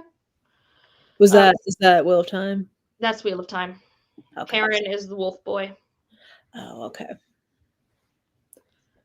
Yeah, no, I mean, I think in theory, maybe there'll be an animated show for Wheel of Time, and I think that could be good. I like animated things. I don't actually know why people like are so allergic to animated things, but I really like them. I like animated things. But I guess people as in there's this conception that if it's animated, it's for kids, so it won't be successful, and so you won't give it a budget, blah blah blah. Like I think even K-pop Demon Hunter is thought of first and foremost as like a kids movie, which like it is a family weight film, but like there are plenty of adults who adore K-pop Demon Hunter. Yeah. Well, I mean, with the rise of like anime in the last couple decades, I feel like. And it's a very US thought. Like, yeah, this is like I'm pretty positive in Japan, animation, like it matters more the genre, like is this for kids or not? Just like how books are for everyone. Not every book is for a young adult audience. Yeah. It's the same thing for animation. Yeah. Versus here, the default is if you hear a TV show's coming out, it's for kids. That's animated, right? Like that's just the default. Yeah. Um, I just got into embroidery and I'm having a blast. I made the Farseer buck as my first wee project and I'm really happy with how it turned out. That sounds lovely. That sounds so good. That is a good point. I bet I could get into, maybe I could make a couple of pillows or something. I thought you just talked about how you have a pillow problem. You did just clock that. Okay. Like I thought we just had. We literally just did talk about how I don't need any more pillows. Like as someone who loves pillows and my husband is annoyed about my love of pillows. Well, it's that once I get them, I just have a very hard time letting them go even when it's time. But I could recover some of my existing ones. That's true. And then that would solve the problem of what to do with them. That's true. I mean, I support you doing whatever you want with your pillows. This is a low stakes mistake. No, I appreciate the accountability because it is just the fact that I really have to cool it with more pillow. But I think I could recover some pillows. That would be a twofer. Yeah. Reupholstering things is fun. My mom loves doing it. I'm gonna try to reupholster my ottoman because the cats really like to lick it for some reason. So I'm gonna try to reupholster it with a different fabric. But I don't have to get a staple gun, so I think I'm gonna get the little fabric tack things and try doing it that way. I will say, I think my mom's always used a staple gun. So if you don't find good success, you might just want to rent or buy a staple gun. I don't honestly trust myself to use a staple gun. I'm gonna be real. I think that I would have so much faith in you. You can use a staple gun. I think I'd need adult supervision if I was gonna try to do that. Well, call a friend over, I guess. But like, yeah, I truly think I would call someone over and be like, "Can you just can we do this together?" Be here in case I impale my thumb. That's nowhere near the point of the staple. Yes. You're gonna like it like you like steaking. Like it's truly so satisfying. That's what I think. I mean, I think I can do the little fabric tack thing because I just want to do it once. I could get a little box of them and then you just hammer them in. Like I said, if it doesn't secure the way you need it to, though, yeah, the staple gun. It's true. It's true. But I'm thinking what I'll do is I'll get, how they have that Velcro you can apply to fabric? Yeah. I'm thinking what I could do is do that first to get it in place and then do the tap in. Hello, cat. That just reminds me. So there are some very powerful Velcro out there in the world. And my mom for Christmas one year got my stepdad the Sonos surround sound system for their living room because they really do spend most of their free time, watching TV and stuff and their hearing's going. And I'm like, you should buy a good sound system if you are looking for a fun gift. And so that meant we had to hang up the two side ones in the corner of the living room on the wall. And she had a whole plan for hiding the cords and we were successful and they're not ugly.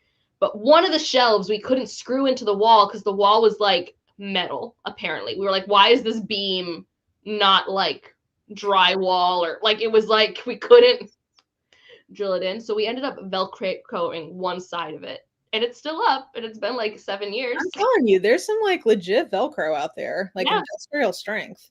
Half of it is screwed into the wall, but the other half is just the super glue Velcro.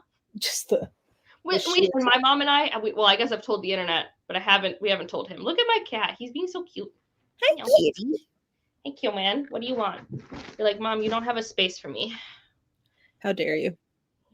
He wants to eat the plastic. Well, I am attracted to tabbies who want to eat the plastic, and you're not allowed the plastic. Hey. He's so handsome. He's a handsome boy with his little triangle nose. Yeah. He's purring. He's such a baby. He's such a sweet boy. He's a baby boy. My son keeps waking me up at about 4 a.m. And he better be very glad he's so cute, because I'm just like... He'll wake me up at 7, which isn't bad. I'm happy with the 7. But if my husband goes to the bathroom in the middle of the night, then he comes and tries to wake us up, because we don't let them in our room at night because they're kids. Oh, I gave up on that fight. He comes in, but I did recently get this little... Oh, actually, I have one for in here too. This thing that lets you put this around the doorknob, and then you put this little screw thing in the place where the latch catches, so you can keep it ajar but not fully open. Oh, which has been very nice for the sun not coming in and blinding me in the morning. Gotcha. Okay. So this has been an improvement to my sleeping situation. Well, when I used to live on my own, the cats were allowed in the bedroom because I didn't care. Like, I'm a pretty light sleeper, so waking up and going back to sleep's easy, but my partner is not. And so sacrifices had to be made for sleep health. I would kick them out if I could, unquestionably, because I do not enjoy them waking me up. / like, I hate having anything touch me, but it disturbs my sleep. And so when it's very cute that they want to come in and snuggle up against me, but it is not good for my overall sleep health. So with these guys, luckily, we just never gave them the option. For like 2 seconds, we're like, well, I wonder what they'd be like in the bedroom. And then Kieran wants to be on his back in the middle of us. And we're like, we are going to roll on top of you. Like, this is untenable. And then, of course, during the day, we let them in our bedroom. They don't do anything bad. And at night, suddenly they're like on bedside tables, climbing on cabinets. I'm like, why are you guys absolute heathens when the sun goes down? Like, no. I don't know, but they're also, scared of cats. So if there's any kind of a storm, they want to be... You guys never get storms. I know, exactly. So they like want to be on me, or he does at least. He wants to be on me if it's thundering. So I didn't set that boundary when they were kittens, and it's just too late now. So I'm living with I'm reaping what I hath sown. At next batch of pets, you can choose to do different if you desire. It's true. It's true. Oh, I find that people get softer with age with their pets. Like my mom and my grandma, who are the people who trained me to raise cats. Yeah. Like I raise my cats with like boundaries. Like they can't go on the kitchen counter, like simple things. And now they are... I can't keep mine off. I tried, but I cannot figure out how to keep them off. Well, it's a combination of the right skills, and also sometimes the cats are just menaces. Like you can't... I tried the like aluminum foil thing. I tried every tip that Reddit suggested, and it just has never worked. So I think we've gotten it to the point where they at least don't do it when we watch, which is truly the bar that I want. Yeah. And I've accepted, I just have a wet wipe out there, and I just have accepted that they probably are up there when I'm not looking, and I just need to wipe the counter down before I... Yeah, like they have 2 surfaces they're not allowed on, and we have mixed successes. One is the kitchen counter. That one, 99% of the time, they're not on the kitchen counter. Dining room table, less successful. What are you doing? I've successfully enforced the boundary that they're not allowed in my bathroom, my closet, or the guest room. Well, the bathroom's a big one. Good job with the bathroom. Yeah, I'm just calling that a win at this point. No, that's a big one. Cats love bathrooms. I don't know why, but they love them. I let them go into the guest bathroom. Like I leave that door open for them, but my bathroom, I just am like, sometimes I have to do wound care things. I'm like, I just need this to be a sterile environment. So you're just not allowed in here. No, that's reasonable. We have a part of the house. So above my garage, we have 2 small bedrooms, and it has its own like kind of doorway with like calling it a hallway is like, makes it sound bigger than it is. But there's like a door before the bedroom door. And so we actually have made that part of the house like a cat-free zone. So we have a guest room that's like, obviously it's not hypoallergenic, but like it's a room the cats never go into, and it's really easy for the cats not to get in there. That's what I do with mine too, because I'm like, I don't think somebody would stay with me if they were deathly allergic to cats, but if they are irritated by cats, I at least want them to have some place they can sleep that the cats have not Yeah. been. And like I have an air purifier in there too. Like obviously the house has a filter, but like Yeah. Right, like people just like if they're allergic to cats, they should just not be in my house for the most part. Like if they're really allergic, like EpiPen level.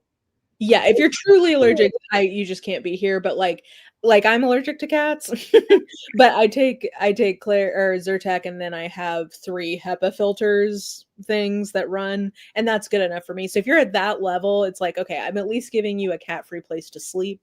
Yeah, and that's like usually one of the bigger things. So like that's the same for us. So we have a guest room that's like a cat-free zone, and then this is becoming my office, but like I have an office upstairs that like I mainly didn't let them in because again, my cat likes to bite my books. I'm like, for why? Why are you this way? They just like the way it feels in their little teefies. I know and he sometimes wants to nip us, and he's just a little shit. From night 1, my cat would knock on the bedroom door until I opened it. Yeah. The Between joy of noise. our bathroom door stays closed. I've heard the cat knows you are vulnerable in the restroom and wants to protect you. I mean, probably. Our cat is just fine in the bedroom. Maybe it helps I sleep like the dead. So when she wants to snuggle, it doesn't disturb me. Bless you. Sorry. Yeah, it doesn't. I will say it doesn't bother me if they come and snuggle me after I have fallen asleep. That doesn't bother. I don't notice, and that's fine. It's if I'm trying to go to sleep and they're there. That's when I struggle more. But my new thing, the way I get them off the bed, is they want to snuggle on their terms, but if I want to snuggle them or if I want to pick them up, they're not into it. So I'll just do like kissy noises, be like, "Come here," and try to pick them up. Yeah. He just runs away. So no, that works a lot. I mean, our big thing that we've always used, and with mixed success because they're cats, is the spray bottle. I've never tried that because I just don't really believe it works. Oh, see, that's the only thing that works. Like everything else you said you tried, it's like I've never tried the aluminum foil. I've never done any of that. I've only ever used a spray bottle. Yeah. Because and like only for things that are really bad, and it doesn't hurt them even if they get annoyed. Yeah. Like, and then most of the time we use positive reinforcement for a lot of other things. So like trimming their nails, brushing them and stuff. I've never been able to get them to let me trim their nails. They really do not like being picked up at all. Even though they are uber clingy, they don't want to be picked up. They just want to sit next to me. How old were they when you rescued them? Because they were rescues, right? Yeah, they were kittens, but because they were so very sad story. Somebody threw them into a drainage ditch. So they were rescued out of a bag. And they had bronchitis. So because they were sick, they didn't get as much human handling in that period as they normally would have at a rescue because they were just sick. So I just don't think they just didn't get fully properly socialized. Yeah. So honestly, I'm very proud of how far they've come in terms of they, are much better than what the rescue warned me they might be. And also though, even then it's so cat to cat, like both of these cats that I have, same barn, same lived experience. Donna, I can do anything to her. Kieran, he hates certain things and there's nothing I can do about it. I'm just like, dude, although he will use his inhaler, which makes me happy because he has asthma. I genuinely worry about them getting sick because I'm like, I do not know how I would get them to let me give them a shot, get them to take a pill regularly. Like it would be a full I would have to get like a cat behaviorist in here to help me figure out what to do. I mean, luckily there are like, because it's so often like it's not a unique thing for cats to be tricky to give meds to. There are like there are topicals, so you can just put it on the inside of their ear. Okay, but yes, so I had that, and when for their flu medicine, they lick it off each other and then puke it up. Amazing. I mean, actually, so Kieran did that with his flea. I had to give him flea medicine once. That wasn't flea medicine. It was a worm medicine because we were trying to verify, is it asthma or is it a lung worm or something? Yeah. And so, you're supposed to put it on the back of their shoulder blades because they can't get to it. No, he Houdini'd his way onto that, and then it's like foaming at the mouth, freaking me out for no reason. Yes, they did that. It doesn't kill them, but it's not. They puke it up. It does, yeah, it's not good. Yeah, it's No, not. I mean, yeah, I think the only ear stuff I've had to do is like an appetite enhancer, which is Mirataz. So, like when you have cats that have nausea or they're older and you're trying to get them hungrier, but you have to make sure you don't put it on your skin or else you'll get hungrier. Oh, really? Yeah, it's a mammalian response apparently. Because I had a cat, my Delilah, I couldn't pill her. And almost any time when she was getting older, when I was talking to the vet, because she would just get so anxious. And I was like, no, if she has a say, she's saying no to this. Like, I can't force this type of care on her. So every time we would do a diagnostic test and be like, well, what would be the treatment if we got X result? Is that a treatment we could even do? Yeah. Like, what is the point of learning if she has X thing if I can't treat it? You know? Yeah. And we actually were able to compound a lot of her medications so that it could be put into her food in a way where she actually still ate the food. Because that's tricky too, because sometimes cats know when you're messing with their food. And I've recently started adding Pacogen to their food because it's supposed to help with minimizing the allergens in their saliva, which is what humans are allergic to. And I think it's helping, but I can't tell if it's a placebo. But if it's a placebo, I appreciate it. So yeah. And they've actually been fine with that. I wasn't sure. So that is one route. I'm like, if I had to give them something, if I could put it in the food, I think that possibly could work. And like, don't underestimate the power of they do trust you. And if you do things with extreme baby steps, you can make anything a habit. It just might take like months to do it. Yeah. Yeah. Like, Yeah, I mostly think about, like, if there was a fire, there would be nothing well, Hastings would be fine because Hastings, and when there's been tornadoes, he's, like, on me. Like, he's ready to get in the shelter, but, like, I just have accepted, like, if something terrible happens, Marple will not come to me. So, like, that's just what it is. That's the main thing I think. I think about that, and then if they have a long-term sickness, but yeah, you're right. I mean, if it came to that, especially if they were old enough, like, I could probably they have those have you seen those wraps on TikTok of, like, it's like a is it like a felt swaddle, almost like? Yeah, and it, like, sticks to itself really easily, so it's easy to, like, if you can get around them a little bit, you can I mean, we call this technique, and we don't have a wrap for it in my family, but we call it the burrito. And Yes, you grab towels or the burrito. yeah, it's a classic technique. We had my mom's cat. So we've had a range of cats that have caused us problems in different ways. This was just for trimming nails. This was not for medication. Simply to trim this cat's nails, we'd have to burrito her.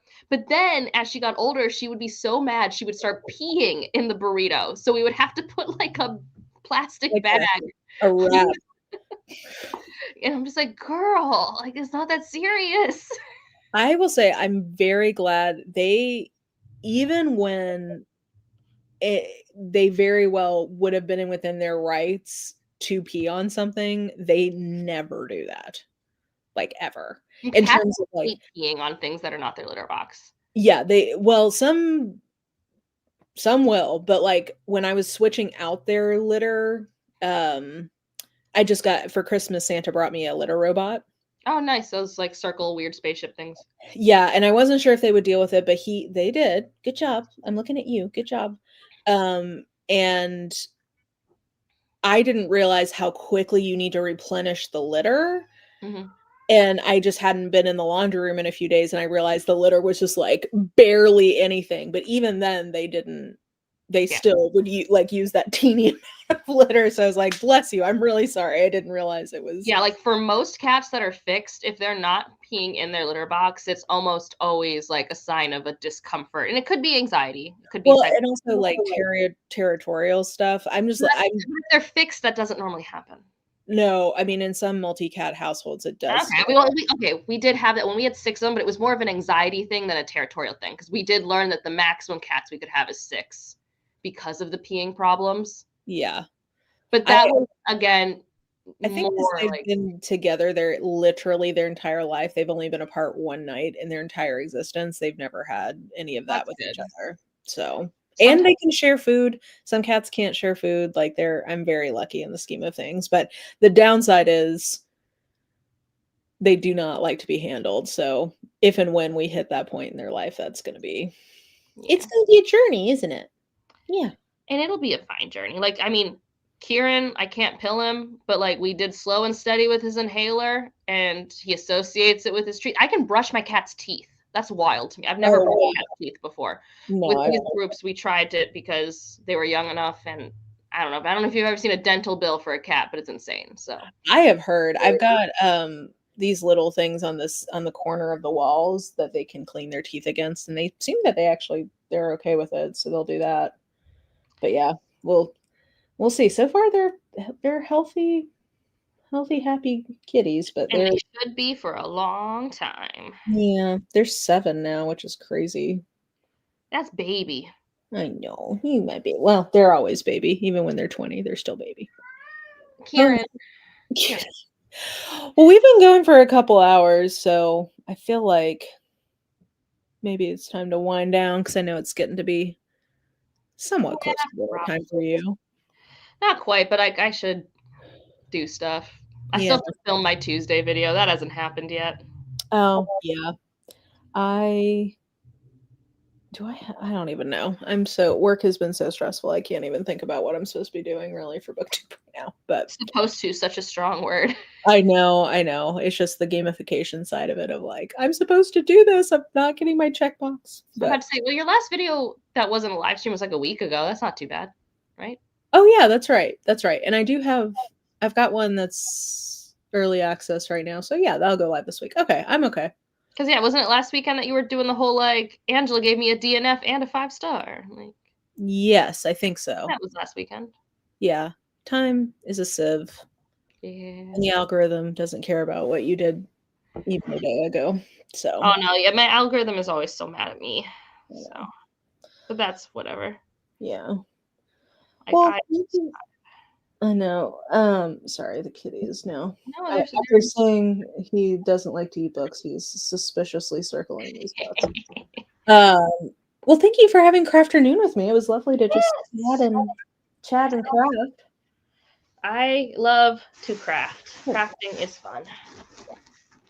And I honestly haven't been prioritizing it much lately, so getting a few rows in is good. Yes. Yeah, well, I'm imagining those are rows that take quite some time to... It depends. Because, like, like each row is a different color pattern, so some are just, like, quicker for me than others. Yeah. Yeah. Depends. Hey, Donna, do you want to say hi? You want to come up here real quick? Pretty girl? She's thinking about it. Come on. Come on. She's such a lady. Get your butt over here. Well, that's her name. Her name is Lady. Is that what Donna means? Yeah. That makes sense. I call her my little Duchess. Come here. Yeah. Oh, no. I know what it is. Oh, yeah. You guys want your food, don't you? It is almost their dinner time. Oh, that's a good point. That might be why he's circling me right now, because I didn't check the dry food when I woke up this morning. Okay. Well, that checks out then. But that does mean I should be able to get her here because when she is hungry, she is more clingy. Yeah. She's playing games with me. She likes to be chased. I hate that she's a cat that likes to be chased. Because like you said, it's like, I can't get you when I need to get you. I can't. Whenever I've tried chasing, I have lost every time. Though I do have a new way to lure them in play, like because they aren't allowed in the bathroom. Yeah. That's where I lure them in if I have to trap them. I had to do that with my Delilah for a long time. I would when we had to crate her for the vet, she would always drink water from the sink, and I'd be like, "Cool, come get your water." Door closed. Well, and he's kind of a little derpy, so he's easier to trap. But Marple is wily. Women cats are legitimately so much smarter than boy cats on average. Yeah, yeah, you a little derpy, but I still love you. I mean, we don't think we have a lot of brain cells amongst either of these cats, which is funny because my last 2 cats were stupid smart. These 2 are average to below average intelligence. Well, I will say actually she was above using the buttons. I tried to train them to use the those word buttons. Mm-hmm. And he learned how to use the pet button and the ice button. Oh, that's cool. Hey. Neither of those were things I wanted him to communicate. I wanted him to like ask for things that he actually needed versus just bugging me for pets and ice. But I was impressed that he did figure out he agreed to learn that, and Marple did not, even though she's, I would say, smarter than he is. Well, I think there's an independence with the female cats because like you have one of each and they both imprinted on you. How it usually happens on average. Everything's an average. Boy cats are kind of sluts. They'll love anyone. Yeah. And girl cats like pick a person and that is their world. Yeah, that's definitely mine. She won't even, yeah, no, she doesn't like anyone except for me. But he'll come out if they're a guest after a while. We socialize Donna a lot, so she actually does like guests, but she's still not like super social. Yeah. No, Marple, she has a little windowsill and she just sits on there until people leave. Like if people are staying with me overnight, I have to make sure we like go out at some point so that she has a chance to come out and eat. She will not come out of her. My grandma had a cat like that. Yeah. Yeah. Well, I guess we gotta go feed these cats. But it was lovely getting to. Yeah, I know our babies. Getting. I do relate to all those posts like millennials without children. How are your cats doing? Doing great. They're doing great. I did see that for the first time in history, there are more child-free women between the ages of 21 and 39 than there are children. 52% of women between 21 and 39 in the U.S. do not have children. Fascinating. Isn't that interesting? It's expensive. There's no I have no idea how anybody affords kids. My coworker and her husband are both tenure professors, and if they were to have a second child, they would be bankrupt. Yeah. Because it's apparently in Ohio, $1,600 a month for childcare. It's crazy. I mean, it is truly insane.